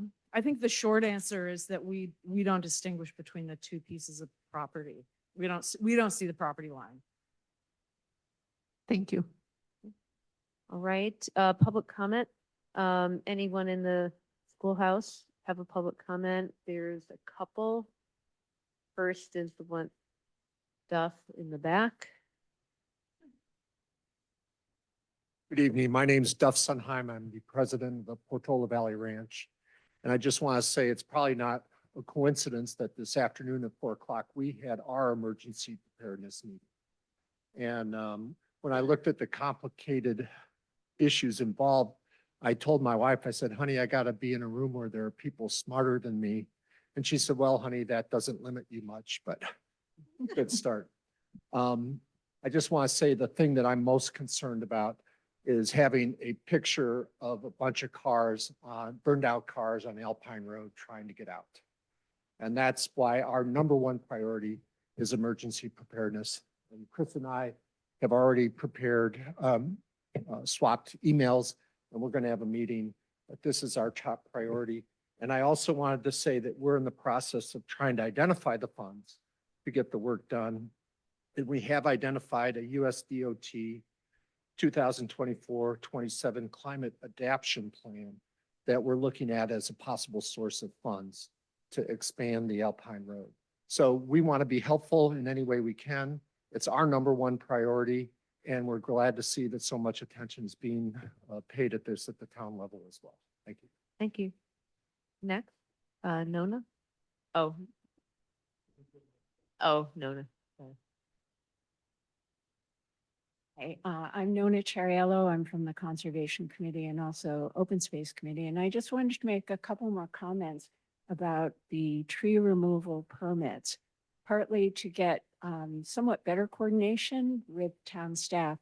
There are a number of requests that come in to remove trees because homeowners say they've been notified by their insurer that they will not get reinsured unless they take a tree out. And in our opinion, sometimes that's very valid. And sometimes it's an excuse for taking out a tree that is obstructing a view or for some other reason.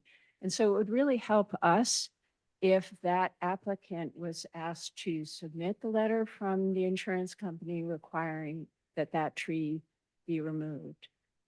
We are doing outreach all the time to try and convey the message that some trees are really beneficial.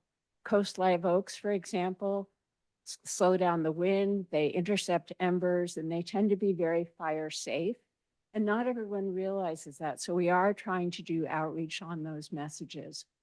Our tree removal permit narratives are intended to really educate as much as we can. And we often hear from project managers addressing us as the town arborist. So I hope you all realize that what we do saves the town from hiring a consulting arborist. I think that covers a lot of what we try and do on the tree removals, but it would actually help a lot if we had better information on when an insurer is requiring a tree removal so that a homeowner knows that we're not going to get in the way of that. No one wants to deprive anyone of insurance, but we just want to make sure that it's really necessary. Okay, thank you. Please. I just quickly want to add to the same token. First of all, we are working with Gabe Rupp, who is throwing these applications over the fence, and we want to really thank. He is fantastic, and he's a fantastic person to work with. And then, because I'm usually the point person, we had some of these insurance requests, and I asked Gabe to ask the homeowner, and he did ask the homeowner. and the homeowner did not have a letter. And then Gabe said, well, we're not approving it. And then to quickly answer your, this might give a little bit of a wrong picture. Most of the tree removal requests we actually approve.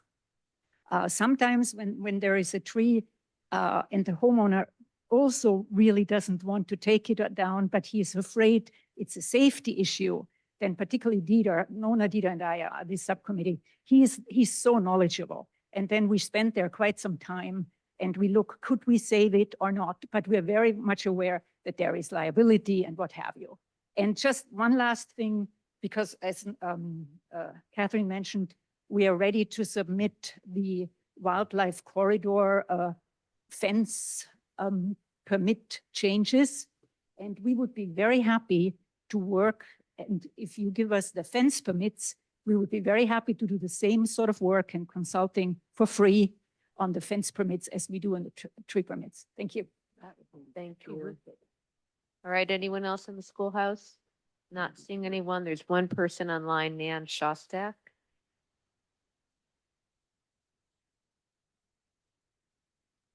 Yeah, hi. Thank you for taking my comment. This is back to the possible widening of Alpine Road, so back to the EPC. I've said this, I feel like a broken record, but I'll say it again. There will be large earthquakes here, and if the San Andreas Fault ruptures, Portola Road is likely either not to be usable for evacuation for a fire following the earthquake, which is very common, or it will be a while, maybe hours, before it can be repaired so it's usable for evacuation. That means that Alpine Road is absolutely critical for evacuating the town. Absolutely critical. It's going to be interesting to balance the budget versus immediate gratification, I guess, for widening Alpine Road. But I think that some provision absolutely needs to be made for 2 egress lanes. We need 1 ingress lane for emergency vehicles, as Kim Fire Marshal has repeatedly said, and we need 2 for egress. Now, the problem is that the county, as has been mentioned tonight, is considering either traffic signals or roundabouts, traffic circles, 2 in Ladera, 2 on the other side of at the 280 interchange, on the other side of 280. We need to coordinate with the town now. I say we. I would love to have someone take the step up and coordinate with the county, because they are now in the process of designing the plans for either traffic circles or stoplights. And I think that our town will be best served by early coordination with the engineers of the county. According to their schedule, they are at work now on the plans. So if there's any way that someone on the committee or EPC or someone could be authorized to speak for the town, on behalf of the town, with the county, about making sure that 2 egress lanes are accounted for through Ladera, that would be to everyone's benefit, for all the safety of everyone here. Thank you. Thank you, Nan. Okay, I don't see any other hands. I see no one else in the schoolhouse. I'll bring it back for any last comments. Keep in mind, we probably should take a break after these comments before the presentation. So we are next going to have a Brown Act presentation. So I'll just start with Rebecca. Any follow-up comments that you have? I guess one other follow-up comment for the Conservation Committee is, I think in general, everybody in town kind of needs to be aware that California is pushing all municipalities to move to objective requirements for pretty much everything instead of discretionary. So things like your fencing requirements and then, many other things. So when I was on the ASUC, we had a subcommittee with the Planning Commission to talk about some of the changes that we felt probably we should start working on. And I would love to get your list of things beyond fencing, if there's something else that you feel within our municipal code and our general plan that need to be refreshed or updated, that will be critical as well. Oh, and then in terms of the emergency planning, I've had some conversations with Ed Holland from the BPTS about the widening of Alpine Road issue because, as you know, with the approval of Stanford's project, they have given us $100,000 in order to explore changes to Alpine Road. Obviously, that's a fraction of the money needed to actually make the changes, but it's certainly money that we need to think about how we're going to use it, whether it's to start to do design work for Alpine Road, to start to figure out what the costs may be, whatever. And they have put on their agenda, I believe, coming up in soon, is to start the discussion of how that money might best be used. And it may be something that the Emergency Preparedness Committee may also want to think about as well and coordinate with BPTS about that. So, but thank you. Thank you, both committees. Great, Mary. I thought it was a wonderful idea to have a representative from emergency preparedness be working with, or for BPPS, I suppose. We could even do a joint committee working with the county on the plan.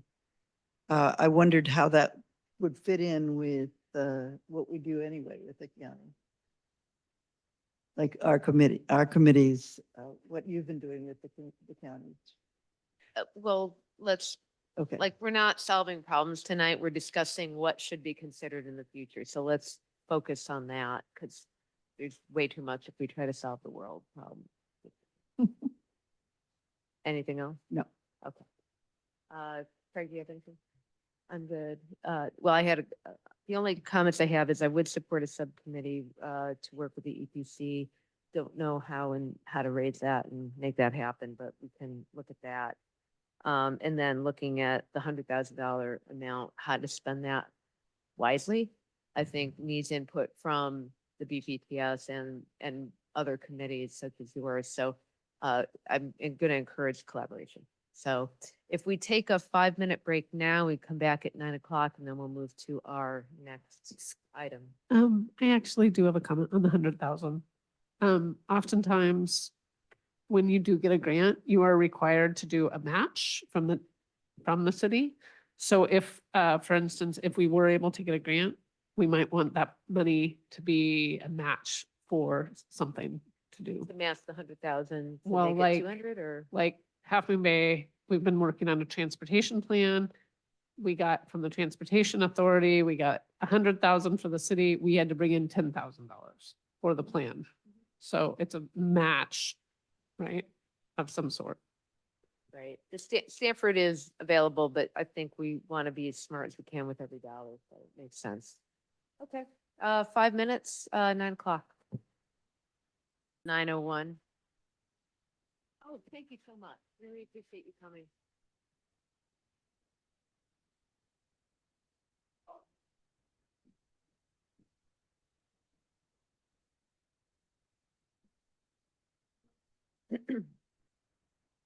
Thanks, Chris. Where's Mary? Mary, you all set? Is Helen? Yeah, Helen and Mary up there.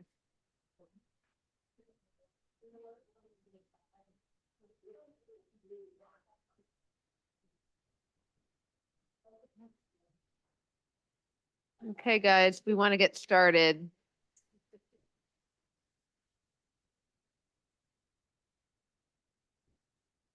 All right. Okay, so the next item on the agenda is Brown Act training by Catherine. Because this is more in the spirit of a study session, we are willing in this particular case to let her go through the presentation and take public comments that she can answer in the spirit of educating on principles we all have to operate by. We will not be doing this on other subject matter going forward. It's rare to have a training session, and that's why we think it's in the spirit of education that we're going to do it this way. So I'll turn it over to Catherine. Great. Thank you, Mayor, Council, community. I really appreciate the opportunity to present this training on the Brown Act. I wanted to note before I begin that this training is based largely on the training that the prior town attorney and prior town clerk did about 2 or 3 years ago. And it's been updated, refreshed, given that there's been some new state laws, as well as some new local policies around the Brown Act. And as the mayor mentioned, I'll go through my slides. I do have about 30 of them, but some of them are pretty quick. And then there'll be the opportunity for public comment. And I do intend to, if you have questions in your public comment, I will endeavor to answer any questions that come up in real time. So let's go ahead with the next slide. All right, so we're going to go through the basics of the Brown Act, what it is, who is covered, what are the requirements, and what are the consequences of violating the Brown Act. All right, next slide. In terms of what it is and what the legislative policy is behind it, the intention is that all meetings of the legislative body of a local agency shall be open and public, and all persons shall be permitted to attend any meeting of the legislative body of a local agency except as otherwise provided in this chapter. So there are exceptions. Next slide. As far as who is subject to the Brown Act, elected bodies, so the town council, of course, is subject to the Brown Act. In addition, all commissions and committees that are appointed by the town council are also subject to the Brown Act. So for example, here, the Planning Commission, ASCC, Conservation Committee, and EPEC, who just was here earlier, are all Brown Act committees. In contrast, there are some committees here in the town that report to the town manager. I referred to them in this slide as town manager committees. And because they do not report directly to the council and are not appointed by the council, are therefore not subject to the Brown Act. And I've listed them in this slide. I'm not sure if I got all of them, but I think that should encompass most of the town manager committees. Finally, I just wanted to mention that there's also a distinction in terms of subcommittees of legislative bodies are either subject to the Brown Act or not. And there's a distinction between standing subcommittees and ad hoc subcommittees. I'm actually not sure that we have any standing subcommittees on this particular council. A lot of other councils do. For standing items like Finance Committee is oftentimes a standing council subcommittee. And they have continuing jurisdiction over finance. And those meetings are on a particular time schedule and are subject to the Brown Act and are open and public. Ad hoc subcommittees, on the other hand, deal with items that are by nature temporary in nature. So for example, this evening, the council created an ad hoc subcommittee for the town manager recruitment. That of course is a temporary venture, given that their work will be complete once the town manager is hired. All right, next slide. All right, basic requirements. I know the council is and probably most folks watching the meeting tonight are generally familiar with them. The idea is that the meetings must be open and public. The agenda must be posted at least 72 hours in advance for regular meetings and 24 hours in advance for special meetings. As a reminder, the regular meetings of the council are the second and fourth Wednesday of the month. Those are set in our Muni Code. Those are the regular meetings. But then if the council has special meetings, for example, there may be a need for a special closed session on a particular item, And those can be set with just 24 hours advance notice. Of course, the public must be given an opportunity to comment on each agenda item before any actions taken. And all votes do need to be in public. In other words, this last bullet is basically just saying no secret voting. All right, next slide. Okay, so what constitutes a meeting? This is where things can get a little bit dicey. Of course, the intention here is that meetings are held when a quorum of the legislative body meets and that meeting has been publicly noticed. What we need to be careful for, of course, are generally unintentional meetings, which can occur with a serial communication of a majority of the legislative body that takes place outside of a noticed meeting. And I'm going to have a few examples of how that can take place with the next slide here. All right, so this with a great image here of a daisy chain. So this is oftentimes referred to as a daisy chain meeting or serial meeting. And what to look out for here is a daisy chain process when member A of a legislative body contacts member B and says, hey, I really like this project. I really think I might vote yes for it. Member B contacts member C. I'm not suggesting any of you ever do this, but this is just for example purposes. And member C contacts member D and so on.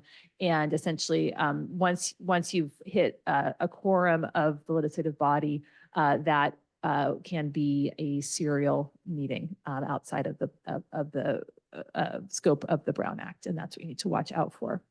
And the next example is kind of the similar concept, but a spoken hub. And this is where one individual, in my hypothetical here, it's a staff member communicates with various different members of the legislative body. And instead of just having a one-on-one conversation, shares the thoughts of another member of the legislative body, so that staff person, the hypothetical staff person, acts as sort of the hub and shares that information in a way that can reveal the views of legislative body, of members of the legislative body to one another. So that's something to look out for. I do want to contrast it with a practice that's very common and allowed under the Brown Act, which is individual briefings. So, for example, when the town manager meets with individual council members or just two of them to review the agenda, for example, for an upcoming meeting, that is permissible. And just so long as that city manager is not acting like the hub in this hypothetical. Right, next slide. So this is the practice tip, and this, I can't take credit for this cute little image here, but that was in the prior slide deck. Have a Brown Act buddy. This is permissible since two council members or two commissioners may talk to one another about a particular topic without violating the Brown Act. And I guess the only word of caution here is it can get tricky if you have a Brown Act buddy for, say, housing topics and another Brown Act buddy for budget topics. Just to keep those straight can be challenging. So that's just something to look out for if you do have a Brown Act buddy on the council or the commission. If for those of you watching from commissions and committees. All right, so in terms of the public's right to comment, so of course the public has a right to comment on each agenda item before any actions taken. At regular meetings, there is always an opportunity for public comment. Here it's called oral communications. This is for items not on the agenda. And the Brown Act actually requires us to have that oral communications item on regular meeting agendas. Special meeting agendas do not need to have that that oral communications item for items not on the agenda. I will say, I've noticed that here we often do anyway, nothing wrong with it, but that is an optional item for special meetings. this was in the last set of slides, but I think it's bears repeating, that the public speaker is not required to identify themselves or where they live. I think people like to do that anyway, and that's completely fine. It's up to them, but it's not required for them to do so if they do not wish to identify those that personal information. And then finally, I wanted to, for in terms of the public's right to comment, I wanted to note that, of course, the chair or the mayor has discretion to set time limits, but may not limit it sort of negative comments or criticisms. So those, we do need to hear those negative comments and criticism. But if things get sort of inappropriate, such that decorum is interrupted, then that it can be a situation where the public's right to comment may be infringed upon. I will say I have not noticed that in this community. All right, in terms of responding to comments, so the public can of course comment on any topic, but the legislative body may only discuss topics that are on the agenda. Now, when things come up in oral communications, there are a few things that the council can do in terms of non-agendized items. For example, something might come up in oral communications that's not agendized. Sometimes the mayor refers that person to the manager or other staff members for further, information. Or they can, or you can, ask staff to report back, or the council could actually ask for that item to be agendized following the process that it has for placing items on future agendas. So those are all options for responding to comments for items not on the agenda. All right, so we're gonna switch gears here a little bit and talk about social media. I also borrowed this slide, and I just realized today as I was going through it that it is already dated because it shows a little app for Twitter. So, but you get the idea. So this is a slide about AB 992, which was a state law from 2020, where the legislature, sought to clarify the Brown Act rules regarding use of social media. So the main takeaways here are that members of the legislative body may use social media to provide information to the public and answer questions, solicit information. And they can also read another member's posts. But they cannot use social media to communicate with each other. So that says to communication with each other, that should be communicate with each other, even if it's less than a quorum. So that means if you see your colleague post something on X, not Twitter, or PV Forum or Facebook, what have you, you can read their post, but you may not comment on it, nor can you like or heart it. And that is something that's true for all forms of social media. That was the AB 992. But there's more. So this is where some new information, new slide that I added for this presentation. So after AB 992, this town council just last year actually adopted an e-communications policy, which goes above and beyond AB 992, I would say, in terms of restrictions on electronic communications during public meetings. So first, I just wanted to mention that this policy is in a resolution, and it's posted on the town council webpage to make it easy to find. I was personally having trouble finding it, and I will say our interim clerk got it posted up there. So like I mentioned, it does track AB 992, but it goes above and beyond. Primarily in that it requires that council members and actually all of our Brown Act bodies, all of our committees and commissions that are subject to the Brown Act may not use e-communications during public meetings. with the exception of urgent personal matters. And there was, this council held a few meetings about this policy, and my takeaway in terms of the interest here was that during meetings, we want to make sure council members and committee members are of course paying attention to the discussion, and not distracted with e-communications. I think that was one of the key reasons for that policy. I wanted to also just mention that this policy also includes policy around email practices to ensure compliance with the PRA stands for the Public Records Act, as well as record retention rules. I'm not going to get into the public records because that would probably add another 30 minutes to my presentation. But that e-communications policy is mindful of our duties under the PRA and our record retention rules.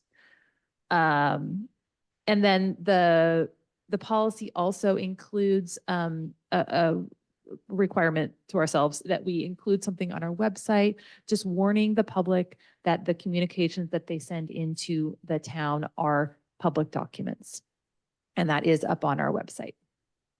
All right. So I also wanted to mention that we also have a policy that was adopted in 2022 regarding texting during public meetings.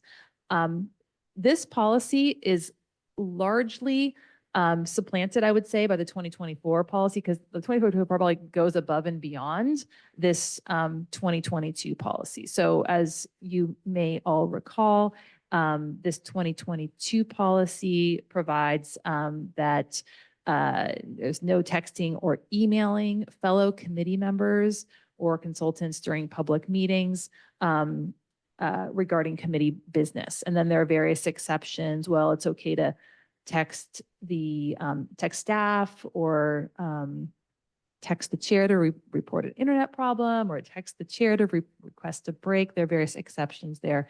But as a reminder, the 2024 policy says that there shall be no e-communications, i.e. also no texting, period, during public meetings. So these exceptions are, I'd say, largely moot, given the 2024 policy.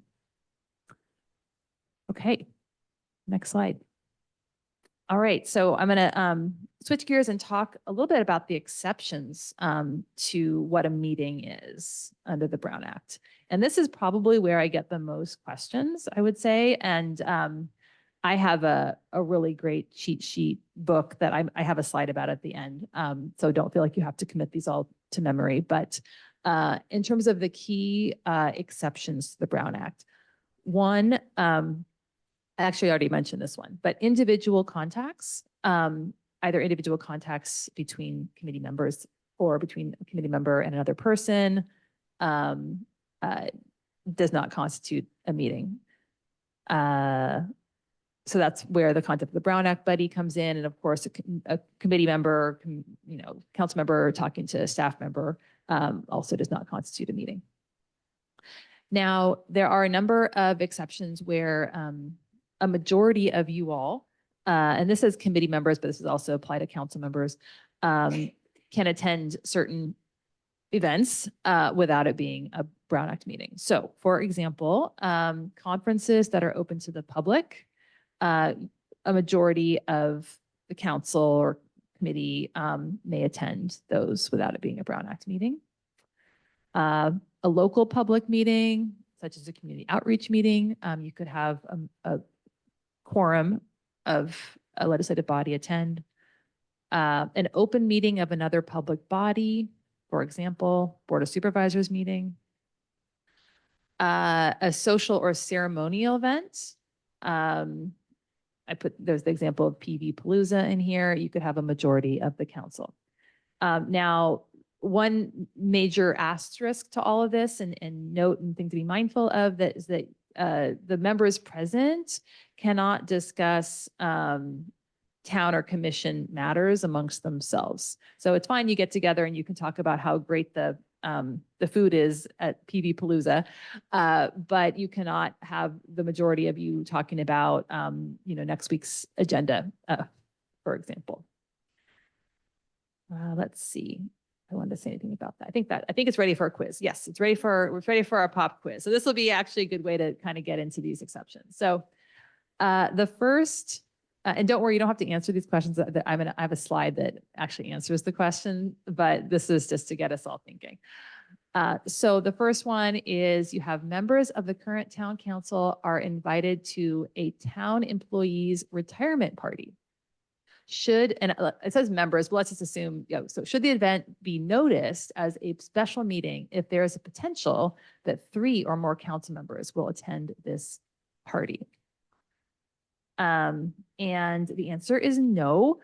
This falls under the category of a social gathering. And I apologize for the image here. I was going to change it because we would never serve wine at a retirement party or any party here. That would be unethical and contrary to other legal obligations. But you get the idea that it is permissible to have a quorum or more of you attend the social gathering for the retirement party.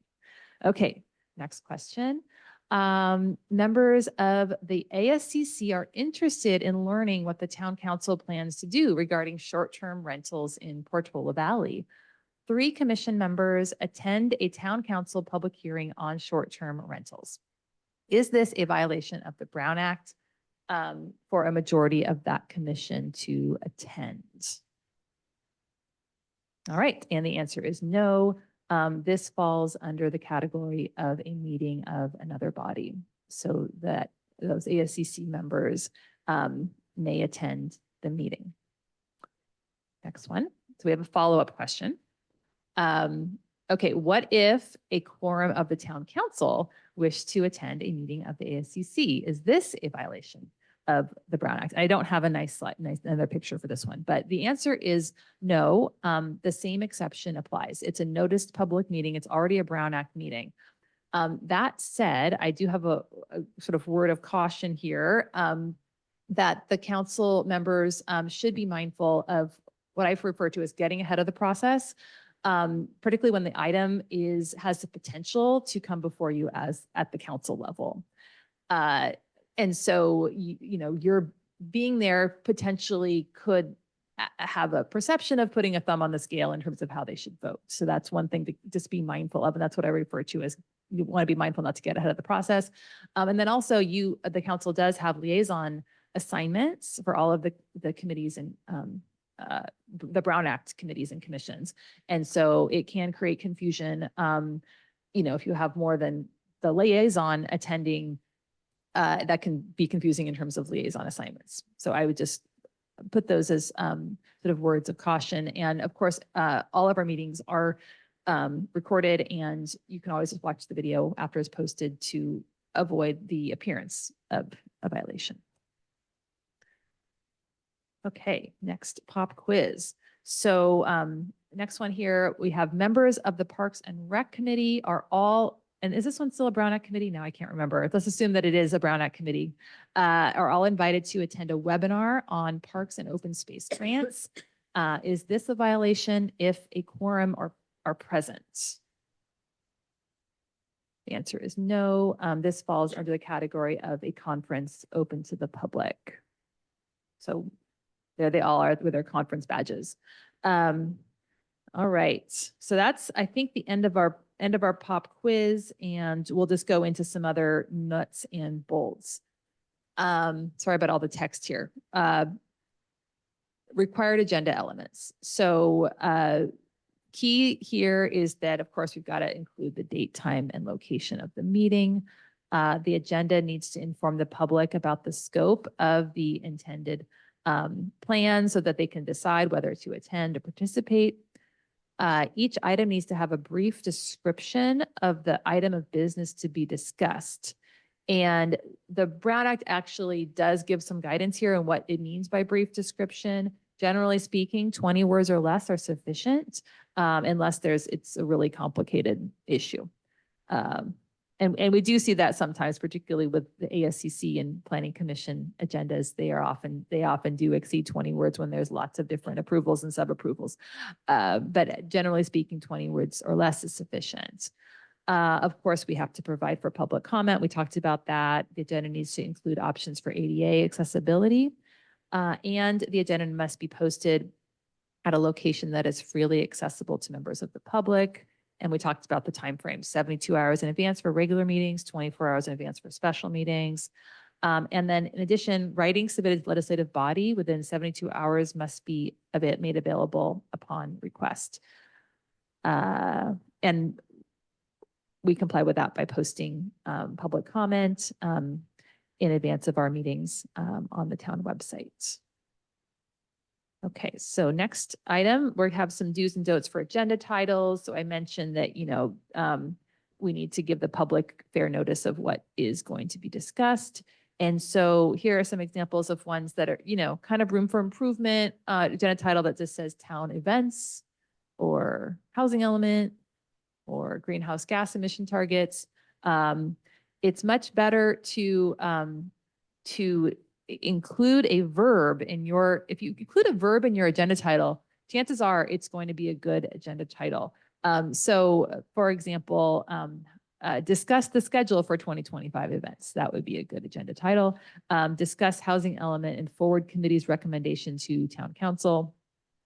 Discuss the community-wide greenhouse gas emissions target funding and next steps and provide guidance to the climate action plan subcommittee. Those have additional information that are helpful for the public to know what to expect at the meeting. All right.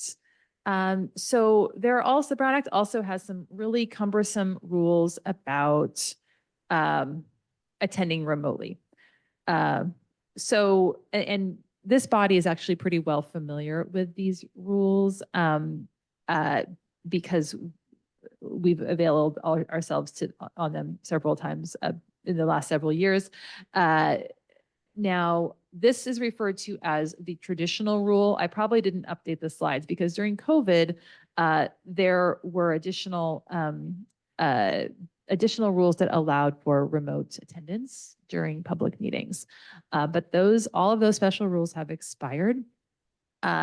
So what options are available now are primarily fairly cumbersome, but essentially if a council member, commissioner knows in advance that they are going to be out of town during the meeting, there are options for attendance as long as you do all these things. So first, the location of the member has to be listed on the agenda. The agenda itself must be posted at the remote location in an area that is freely accessible to the public. So that means at the hotel business center or your hotel room, the agenda needs to be posted. In addition, the remote meeting location of the member must be accessible to the public. So make sure your location is not on the 5th floor of a walk-up hotel, because that would not be accessible. And then in addition, for any voting that happens during that meeting where there is at least one member attending remotely, those votes need to be roll call votes for all motions. And finally, it's required that majority of the body be physically present at the notice regular location. So that means that up to 2 of you could be remote during a meeting because we need to have at least 3 here at the schoolhouse. Oh, yes, we do have one more pop quiz. Okay, good. Oh, I like this one. So this one is a member of the Conservation Committee, which is the Brown Act Committee, is on vacation and wishes to participate in a committee meeting and vote by cell phone from her car while driving from Washington, D.C. to New York. Is this allowed? No. Member may not participate or vote because she is not in a noticed and posted teleconference location that is accessible to the public. The same thing would apply if she were to go on a cruise. an ocean cruise because the public would not be able to get on the boat.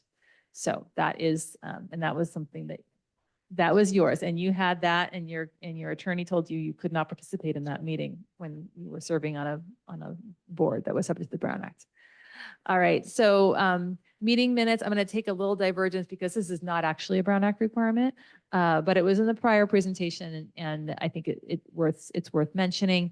The town committee and commission handbook does contain rules around meeting minutes. I have not committed them to memory, but consult those in terms of the parameters for your meeting minutes.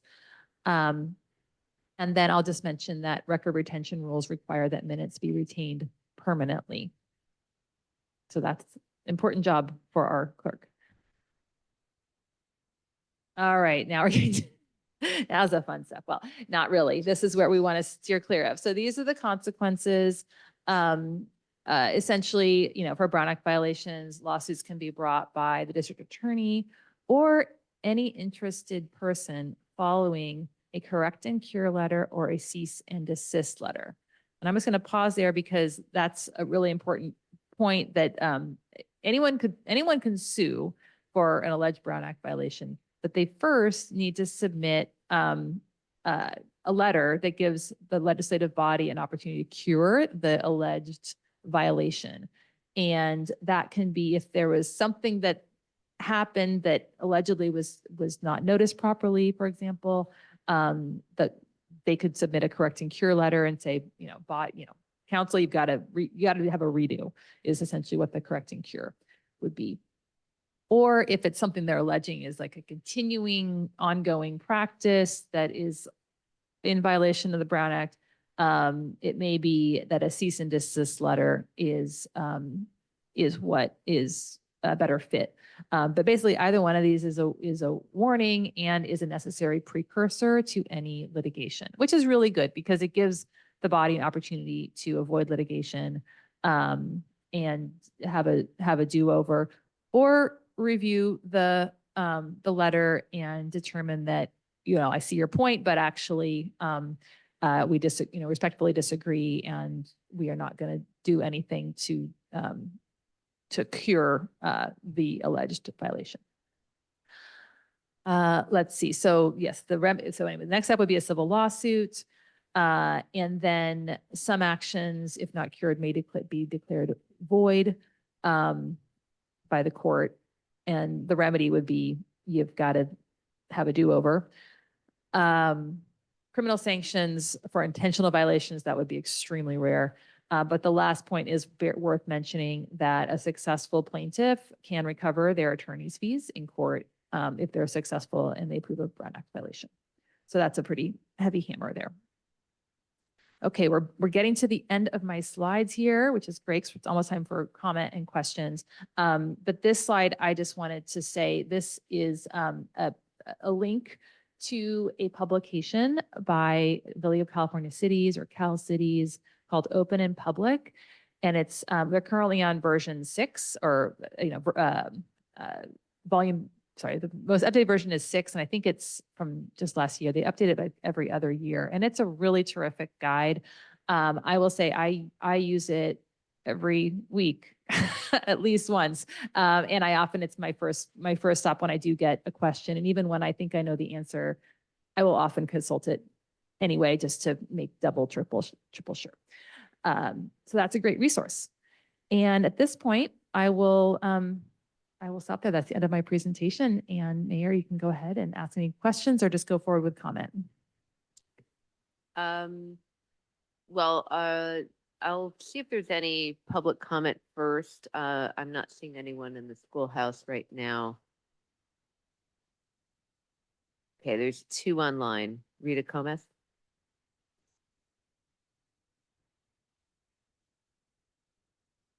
Hi, thank you for taking my question. I've got 2 quick ones. Number 1, closed chats or limited chats that not everyone can be part of. Is that considered social media similar to Facebook or some of these other social media parts? How is that defined? And then my other question is, since the meetings are mostly hybrid when the system is working, do the participants have to do roll call in a Brown Act meeting if the meeting is being hybrid? Thank you.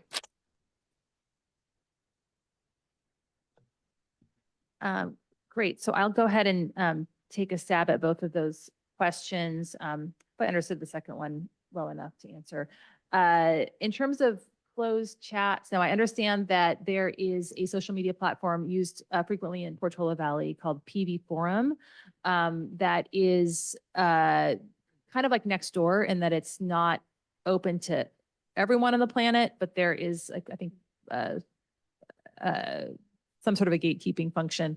The Brown Act applies to PV Forum as well. And so the same rule applies there as would on Facebook or X or Instagram. If a council member posts something on PV Forum, another council member may not like it or respond to it in comments. So that is consistent with AB 992 and is consistent with the town's electronic communications policy. In terms of the hybrid question and roll call votes. So I think the question was alluding to the fact that, well, we have the teleconference rules require roll call votes when you have, one member attending, one or two members attending remotely, and then 3 of you here in person. Roll call votes are always required there. Otherwise, while a meeting is hybrid, the members of the public are generally the folks who are remote. And so roll call votes are not required simply because there are members of the public that are attending remotely. I will say that the practice here I've noticed is to err on the side of roll call votes. So I think for clarity, and probably that's just the practice, which is fine and it may be helpful to members of the public that are attending remotely to hear the roll call, just to make it really clear how everyone's voting. So I think that's one of the benefits of roll call votes. But again, it's not required unless you've got 1 or 2 council members who are attending remotely. Okay, thank you. 7562, you have your hand up.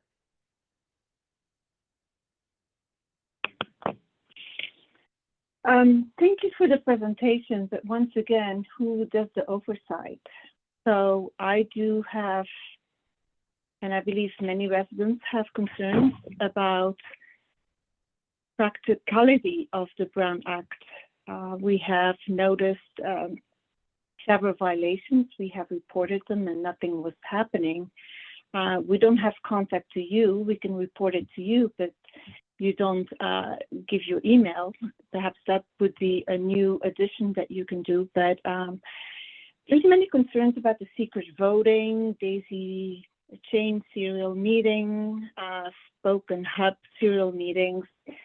You have people who belong to Alpine Hills. They can do it. I'm really concerned about the communication at PV Forum. I actually stopped participating in that because I'm not mind-liked in that community, and it takes a lot of effort to read through all the comments, absorb, and then submit a valid comment. So I think you should look at that, and I hope you will oversee it. It's a nice presentation, but if you can look it up. There were several violations, and that's why I brought it to the attention of Town Council, January 2019. I believe besides the Brown Act, it's very insightful for the public, but also for the committee members, because you're not training the committee members. There is the Public Service Ethic Law. It's published by the Institute of Local Governments, and they should all be trained in that.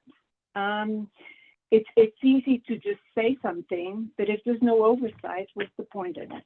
So thank you. I'm happy to respond to that one. So in terms of oversight, I will just, and I probably should mention this at the beginning, Portola Valley is a special place in that there are so many volunteers that serve on committees and commissions. And most of them are Brown Act bodies. And so it just is, it's going to naturally be, maybe a challenging place to make sure that, everyone is complying with the Brown Act. That said, I would say this training tonight is really the first step in terms of the oversight.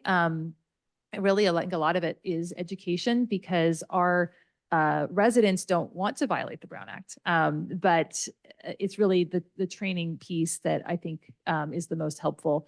And, and hopefully this is one, the first step to preventing violations.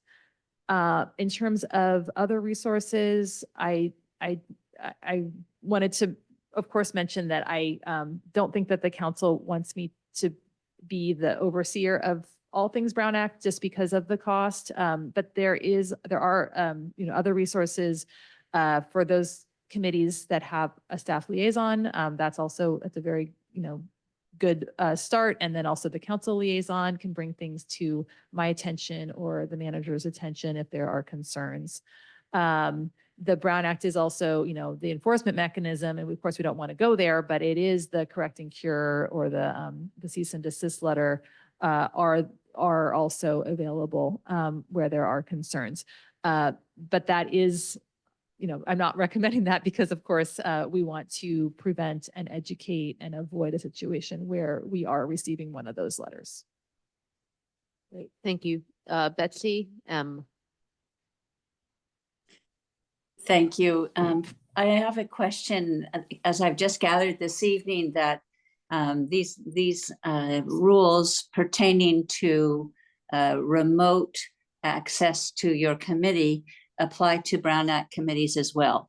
My question is, we've not taken advantage of that. However, we have had on occasion a committee member that needed to call in from home, but we figured that they were not able to vote if it were a meeting at which a vote was going to be held. If it were important that committee member wanted to register a vote, do we need to post, because our committees need to get their agendas in on the Wednesday prior to the meeting, which in our case is 8 days before the meeting. Sometimes members don't have that much notice that they're going to be calling in from home rather than attending the meeting, or calling in from work for that matter. If it were posted as a late entry, as a red highlight 3 days before, is that satisfactory, or must it be noticed 8 days before? That's question one. And question two, public access. Would it include the member's home address or work address and necessitate a posting on the front door? Thank you for taking the question, and I appreciate the quick run through the Brown Act laws. Great, thank you. Great questions. So in terms of the committees, if I was not aware of the earlier deadline, but essentially if an agenda is posted 72 hours in advance, it would comply with the Brown Act to include that information for the remote participation. I do want to just note, though, that it does take staff resources to provide agendas with remote locations. And I can't speak to this as well as the clerk can, but I just want to be mindful of the fact that we do have quite a few committees and commissions that are subject to the Brown Act, and to be confirming addresses and making sure people have these posted, because yes, you are correct that even if it is a home address, that agenda does still need to be posted outside your front door. And you would need to welcome a member of the public to your home if that's where you are having the meeting. And I think that's actually one of the reasons that people generally don't use that option for their homes. It's more typically used in my experience, where someone is staying at a hotel. And I think it works pretty well when the council member or commissioner perhaps rents out the business center of the hotel and then can post it at the door of the business center, that you don't have to, worry about someone coming into your hotel room. Which obviously is very rare, but like I said, this is a pretty archaic rule, and you would need to let someone come into your hotel room or your home if that is where you're having your, if that is your teleconference location. I hope that answers the question. Okay, thank you. I am not seeing anybody else online at this point, so we can bring it back for council questions. I'm gonna actually start with Mary.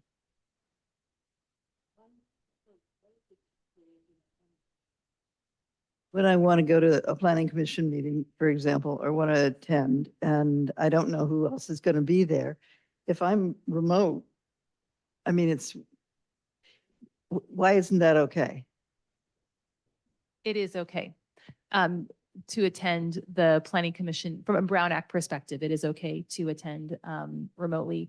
I caution you not to get ahead of the process when it's planning commission, because they're oftentimes working on things that are going to be going to council. And so, but being an observer is okay under the Brown Act.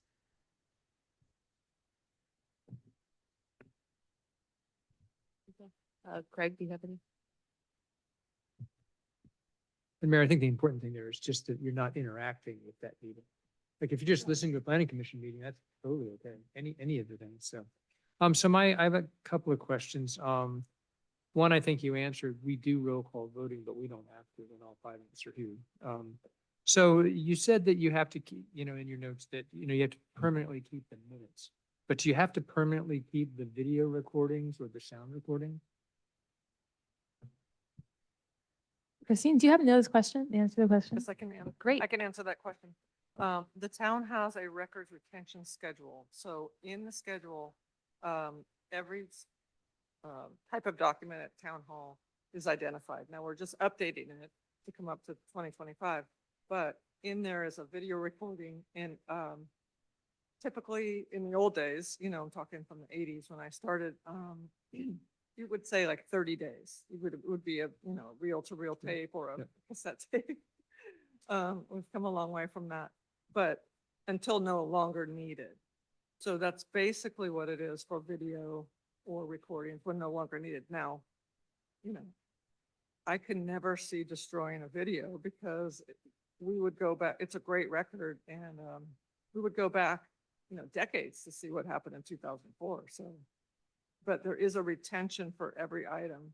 Of course, minutes, resolutions, ordinances are permanent, so you never get rid of that stuff. But Right, but that's my concern is video recordings are 2 orders of magnitude larger than a piece of paper.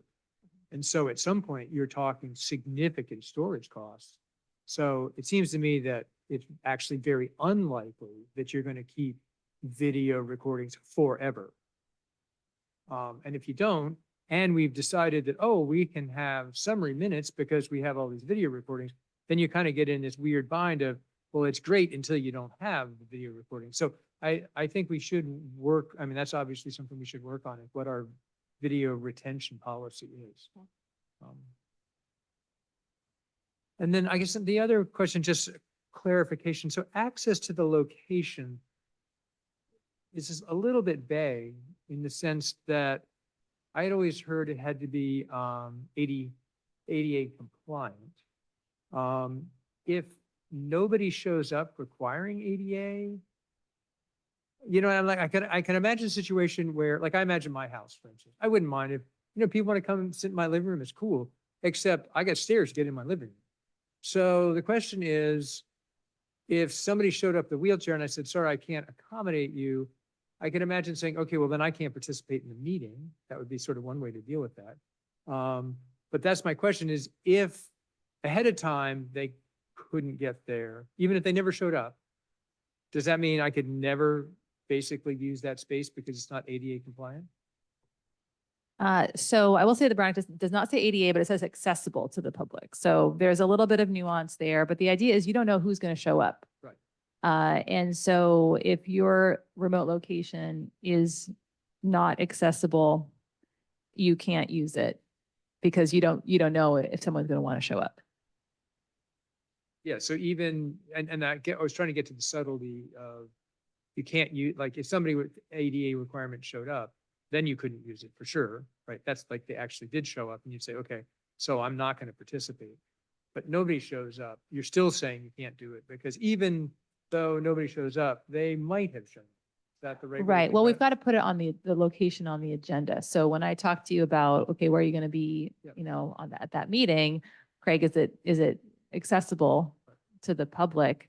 And if the answer is no, then I'd say, Craig, can you find another place to have to attend that is accessible? Right, but the subtlety I'm trying to tease out, and I won't spend too much more time on it, is I don't have ramps in my house, but I could carry somebody's wheelchair down. I see. You know what I mean? So, Yeah. I mean, and that's the thing that was interesting to me is it actually says accessible. It doesn't say ADA. Right. So who interprets what accessible means? Yeah. I mean, I think that's one of those edge cases that, For sure. yeah. But I don't think it's so uncommon because unless you're in a hotel, then it starts to hit pretty quickly. Right, right. And I think the reality is that I haven't had to grapple with it very much because most council members don't want to have their home be the location because they don't want to either give the address or they don't want someone to show up at their house. Right. And I'm not thinking just houses. I'm thinking of any space that might not be a hotel or something Right. that is ADA compliant. So, Yeah. okay.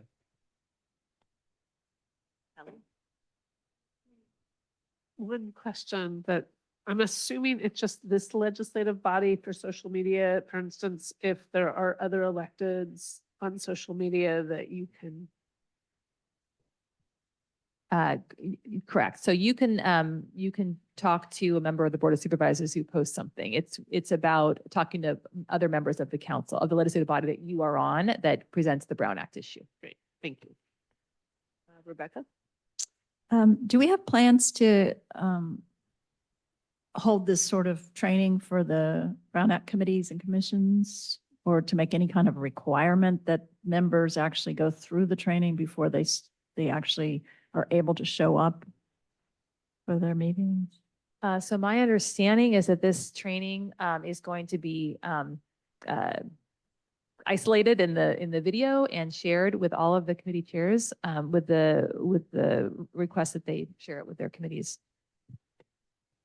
Councilmember Flynn, yes, we're going to clip this video training, send it to all the chairs along with some other procedures of how to open up the meetings, record the meetings and clean up the meetings. So we definitely would love to have all chairs trained on the Brown Act. And is there going to be any kind of tracking? Are they going to have to sign something to say that, yes, I've gone through this training or, I've certified, whatever? No, we would like them to watch it and just let us know when they're finished watching it because it was really not even an hour. Can I clarify? You're not saying only the chairs would be trained because the violation would occur by the group. So the chairs would decide how to make that available or. We're not talking about an in-person training. We were just going to Right. send the clip to them. Right. My only point was everybody should get that clip Yes. on that's all. Absolutely. And then in terms of consequences, you spoke a little bit about that, but does Portola, do we as a town have defined consequences for violations of the Brown Act? The major consequences that I'm aware of are not necessarily specific to the Brown Act, but just in terms of consequences for committees and commissions where there's a concern about an issue. And I don't have it committed to memory, but there is a process laid out in the committee and commission handbook for, I believe, the liaison to, sort of have an intervention with a particular committee members if there's a concern and elevate it to the mayor as necessary. And of course, the committees and commissions are Brown Act bodies and they report to you. So there is always the oversight by council in terms of the composition of the committee or commission when there are concerns about any individual. So someone could be removed from a commission or committee. Correct. If they're engaged in Brown Act violations. And then in terms of, you'd spoken that we could be sued in the event of a Brown Act violation. My question is, you said that that the consequence of that is that they could then claim for the attorney's fees. So in order to win that lawsuit, do they have to claim harm to themselves, or is it just that they have to prove the existence of a Brown Act violation? So my recollection, I haven't looked at the standard, whether there'd have to be some sort of like harm or prejudice to them recently. So I'm not certain of that answer. They would need to show a violation occurred. Whether there would have to be some prejudice to them, I just don't remember off the top of my head. Okay. And then I just wanted to clarify that you said that there's a new handbook, or is this the old handbook for the commissions and committees? I Just think the there was old- some sense about rewriting it, I think, or. Yeah, I don't have the most up-to-date information about that. I know there has been a desire to update and refresh the committee and commission handbook. And I don't know if Christine, if you have any more I information believe about that's that. correct. They're, Corey is working on it, I believe. But oh, okay, because I thought Patty Dews was working and then it got put on hold for other things, but Corey? feel Sure, free. if I may, Yeah. the town is working with Patty Dews to work on the final edit of the committee commission handbook. So I think that was left with prior town manager Edmund before he departed, and I've been working with Patty to hopefully get that moving forward with Mark's help. What would the next step be? Does it get reviewed and approved by the council? Yes, we still have to do the internal review. I believe that there was the subcommittee or the committee that met with Patty and then was handed over to the town staff. Anything else, Rebecca? No, that's it. Thank you. Could Uh, I be, I'm sorry, could I just get clarification? I am not familiar with who Patty is. Patty Dews. Patty Dews is the chair of the Parks and Rec Committee. Great, thank you. Right, and it's also being updated to differentiate between Brown Act committees and town manager committees. So it's been a little bit more of a project than initially envisioned. But I would like us to be able to comment on that and review it Absolutely. at the appropriate moment. All right, and then the only other thing I have to say, these were all good questions, is the Cal Cities link that you had shown, I have found really, really helpful. They also, the old fashioned printout of it is easy to page through. It's a really good resource. So for people who, like myself, need to hear things a few times, getting a copy, having that link is really, really helpful. All right, that's it. So Betsy, you still have your hand up, but the public comment on this item is over. So I don't know if you inadvertently still have it. Thank you. Okay, all gone. All right, so we're moving on to next item, which is the colleagues memo from council members Hupty and Taylor regarding the Portola Valley Woodside Ad Hoc Working Group. And just as a matter of process, because it's been a while since we've had a colleagues memo come up, and certainly not before this particular council. What we adopted last April, I think it was a two-step process where first, in order to agendize this, you bring the memo, and if 3 out of 5 members say, yes, I'm interested in talking about that and agendizing it, the staff is then directed to create a staff report or adjust to comply with, a fully agendized item, and then bring it back at a future item. So today's vote, and Catherine, correct me if I'm wrong, is intended to say, yes, we're interested in talking about this, or no. And if 3 out of 5 say yes, we'll be bringing it back. Yes, that's correct. Okay. All right. So, I don't know if Mary or Craig, you want to give us the background here? Well, before we do that, I just wanted to add on the process piece. If you looked at the resolution from last year, there's both submitting them through the town manager and submitting through colleagues memos. And what we had in mind, and I think what we were hoping to clarify was if you submit them through the town manager, it should match the council priorities. The town manager should be able to look at it and say, yep, the council said these are the priorities. I see this fits in, and then it can just go directly through that path. If it doesn't, if it's not immediately obvious, then we use this sort of two-step council colleague memo. Yeah, that's right. Thank you. So I don't know if you or Mary want to give any overview, or should we launch into questions? Any question? I mean, I thought it was self-explanatory. I mean, Mary, do you want to say more or you think? Yeah. Yeah.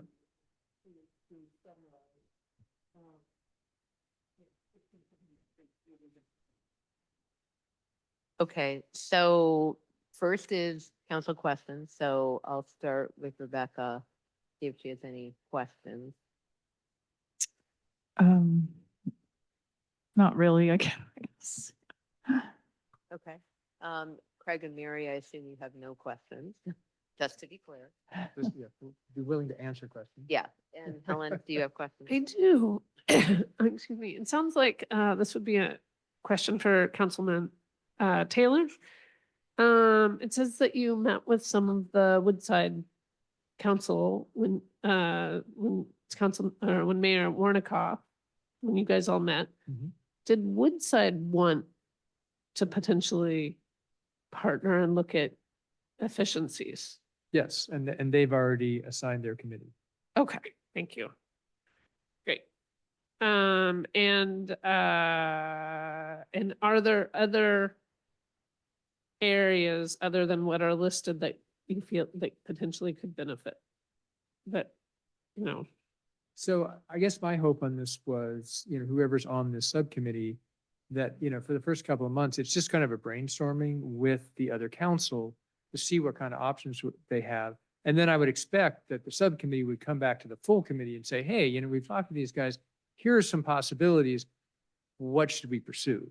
Okay. So this wasn't meant to be everything, but it was meant to be sort of broad enough. That was kind of the goal. But we could also decide to limit it and say, no, it's only, we only want to do a very narrow strip. So I think that's up to the full council. okay. The other question I have is to deal with the sheriff contract. When are we expecting the sheriff contract to come back to council, timing wise? Because obviously that is one of the key things to discuss with Woodside. I don't potentially. believe we have that agendized yet. Corey, do you want to give us an update?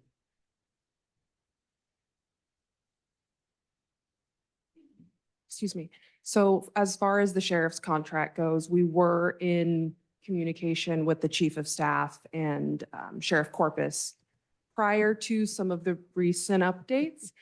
So we are waiting for that to settle a little bit. We have tried to communicate, but haven't received much of a response. So once that settles, we would like to open the conversation up again, just given we were hoping for some adjustments in terms of the financing and credits. So I would say we're hoping as soon as possible, and we have been communicating with the other cities and jurisdictions that coordinate with the sheriffs, the San Mateo County Sheriff's Office, Half Moon Bay, Woodside as well, who are also interested in banding together and having that conversation together. I can't give a definitive timeline at this point. Excuse me, when does our contract run out? So we do bring the budget back annually, but I believe we have this contract until end of this fiscal year, if not 2026. Great, thank you.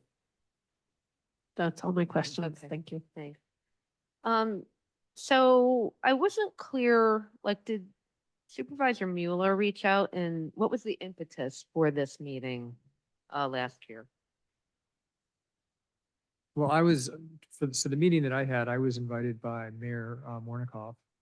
And my understanding, but I didn't talk to Supervisor Mueller directly, was he just wanted to say, hey, you guys, it seems like you should be talking. And that was sort of his impetus of just like, you know, you guys have got similar set of issues and it seems like you should start having conversations about So who was there? them.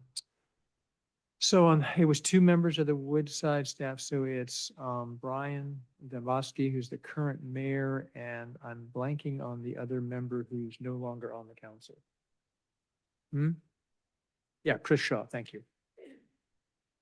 And Ray was there? And then Ray was there, and yeah. Any other staff members? or- No, it was just sort of a casual, you know, we just sat at the coffee shop and just said, you know, what do you guys think? Do you think you guys could get together and do something? But it was, you know, that's about as far as it got. It was more just, you know, do you guys think there's a willingness to go forward? Was this in connection with our financial distress or what do you think? No, I spurred don't. it? Because it's pretty unusual for me, for the supervisor to be the one suggesting it. So again, now I'm starting to speculate Yeah, because sure. he didn't talk to me directly, so I want to Okay, be a little careful. well, you don't have to So- if you don't know. Well, I mean, yeah, I mean, I think the only thing I would say is I got the sense that, you know, Ray understands, like, take the sheriff's contract, it's 25% of our budget. So I think he understands that we're stressed out. And the county basically gave us a big chunk of money to help with that contract. mhm, So I think that was, mhm. you know, probably top of mind for him, but again, I'm speculating. Mhm. I don't think it was, oh, Portola Valley, you're in trouble. You should basically get together with Woodside and solve your financial problem. Mhm. And when we talked with the other Woodside council members, it was pretty clear that, you know, they weren't too, you know, interested in solving our financial problems. It's like, if there's mutual benefit, great, Mhm. but we're not, you know, we're not here to, you know, dig you guys out of a hole. And I also explained to them that, I mean, I think we have a plan. Like we were not talking to them, looking for Yeah. a way out through Woodside. So I think that it was pretty clear to everybody involved. And were these bullet points reflective of the ideas tossed around, or is this going to be new and different? Like, I'm trying to get a sense of what they may be expecting as the or the suggested mandate, or Yeah, so Mary Mary, yeah, go ahead. Yeah, so Mary had.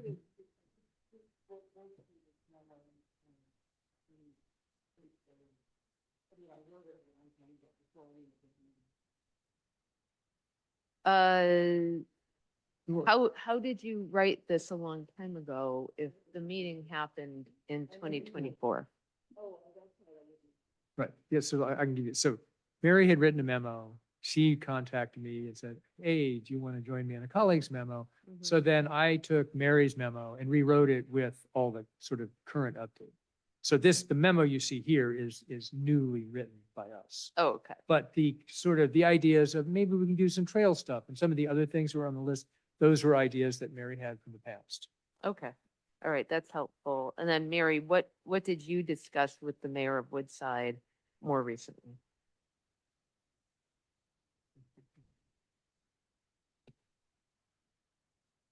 Well, I know him pretty well. So I meet with him before. Yeah, I don't need As far the as chit these chat, but things, these have I, items. Have I talked to him about any of these things thus far? Not really. Okay, that's all I Not in want to know. I specific. don't need. Okay. And who have they appointed? Do we know who they've appointed? I believe they've appointed the mayor and vice mayor. Okay. All right, those are my questions. We're gonna take public comment. Nobody's in the room cleared the and room. Rita Gomez. And so Rita first, please. Hi there. Thank you for taking my comment. I was very excited to see this particular thing on the agenda because we do have a lot of similarities, and with their town manager retiring or going off to do whatever, they're going to be actively looking for a town manager, and I hope that we can work together on those type of resources so that, you know, I'm very happy for our intern person, but we do need a permanent person, and perhaps we can work on some of those. We can work on fire issues. We can work on water issues. I believe they're on Bear Gulch. And, you know, please show up somebody to that meeting tomorrow, 2 times, 1 p.m. and 6 p.m. But there's so many similarities. And if something happens in Woodside, it happens here. As people know, by the information on the fires that are happening right now, and those people are suffering. And I think we need to have a more organized relationship with them. But thank you, and thank you for doing this. Okay, thank you. 7562.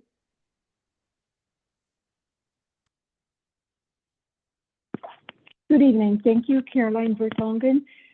Yeah, thank you. We've all wanted to have this. We depend on Woodside. We actually also depend on Menlo Park because there's no road that goes without going into Woodside or Menlo Park. So we have been trying to coordinate road services, traffic studies to improve traffic and public safety. And we're hoping that we finally will have the support from town council. So I hope you saw Mary Hefty's letter. That's not the only letter that she has submitted to the town council as a colleague's memo. So this is one, and it's very important. But she also sent a letter that was proposed by BPTS. And hopefully we asked for the town council to sign it. It was a proposal by Ted Selker to upgrade the 35 Skyline Boulevard shoulder with private funding, which he claims he has. So there's a lot of projects. Yeah. We have Caroline, we're looking for questions or comments on the ad hoc working group. So I want to make sure we're focused and in the Brown Act kind of framework. Well, yeah, you need to work with Woodside. You also need to work with Menlo Park.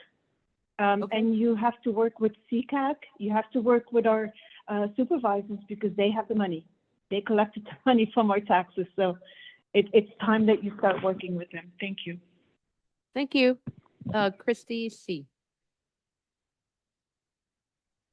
Yeah, just a reminder, two of my interests with working with Woodside are getting feedback on their flock cameras and any stats there that you can report back, and their financial reporting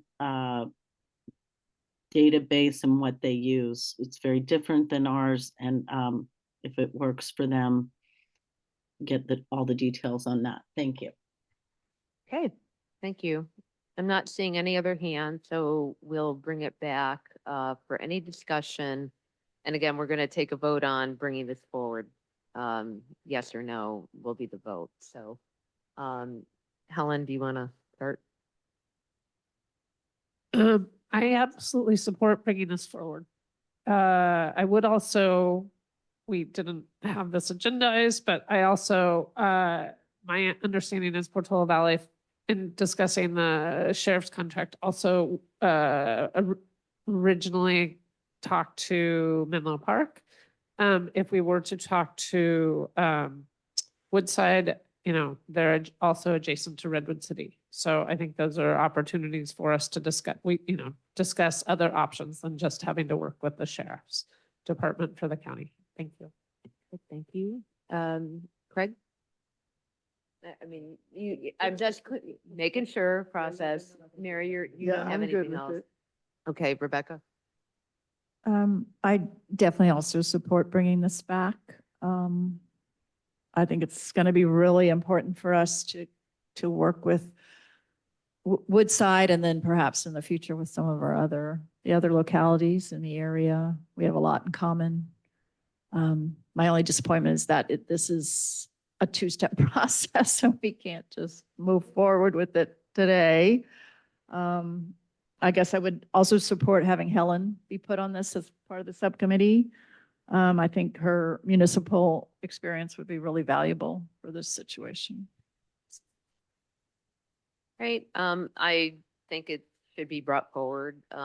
These topics seem to make a lot of sense for figuring out efficiencies and cost sharing opportunities that benefit both jurisdictions. You know, it can be one of many steps in reaching out and creating some neighborly discussion topic Well, opportunities. Miriam, Yeah, I'm go not on. done yet. So I would like to see this come back. And I would like also the areas I'll want to have a more fulsome discussion around are the scope, what is it? And how long should this committee be in?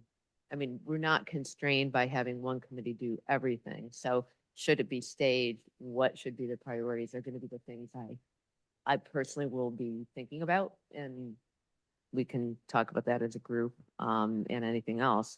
But I think this makes a lot of sense to explore, and we'll look to staff to figure out when it can come back. So, And yes. The go comment, ahead. I'm sorry, that I was going to make, I too felt it was very frustrating to do it in two steps, but it's really nice now that we've brought it forward and that we can get staff to decide for their point of view, what we can solve.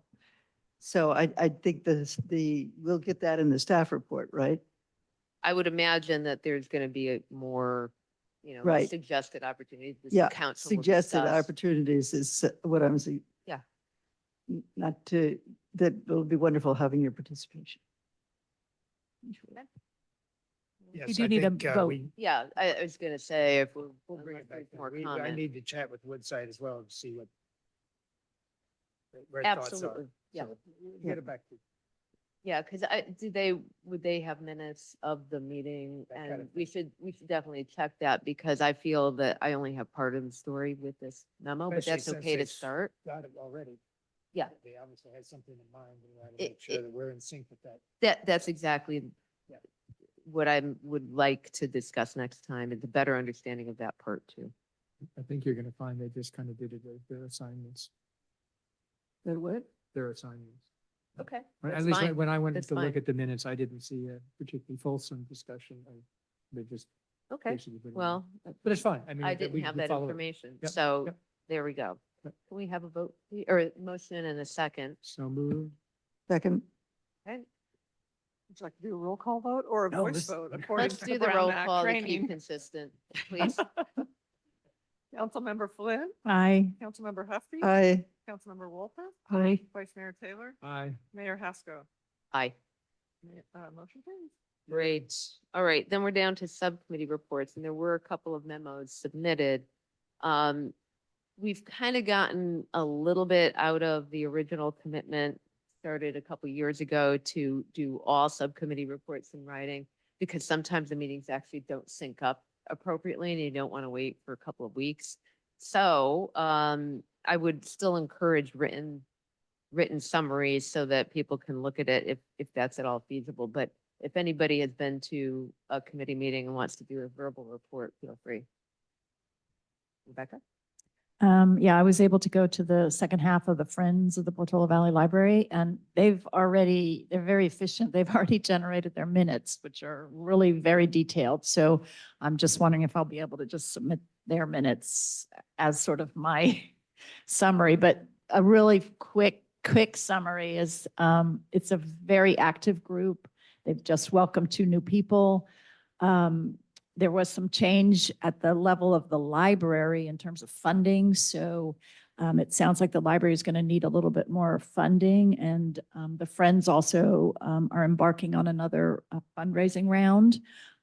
So that's their main update. They had some successful events, including a memoir writing event, and they're thinking of expanding that into a longer term 6-week project. Otherwise, they're moving forward with preparing for their next newsletter. There was, it would appear that they're no longer allowed to use the town's nonprofit stamp or whatever. So now they're having to apply for their own, and they're pursuing that in order to mail out their newsletter. Other than that, they're doing well with their book sales, and it's just raising some more money is their biggest priority. Great. Or not their biggest, but A big. a priority. Yeah. Any other verbal updates? Okay. All right. Then motion to adjourn. So moved. All right, we are adjourned. Thank you all.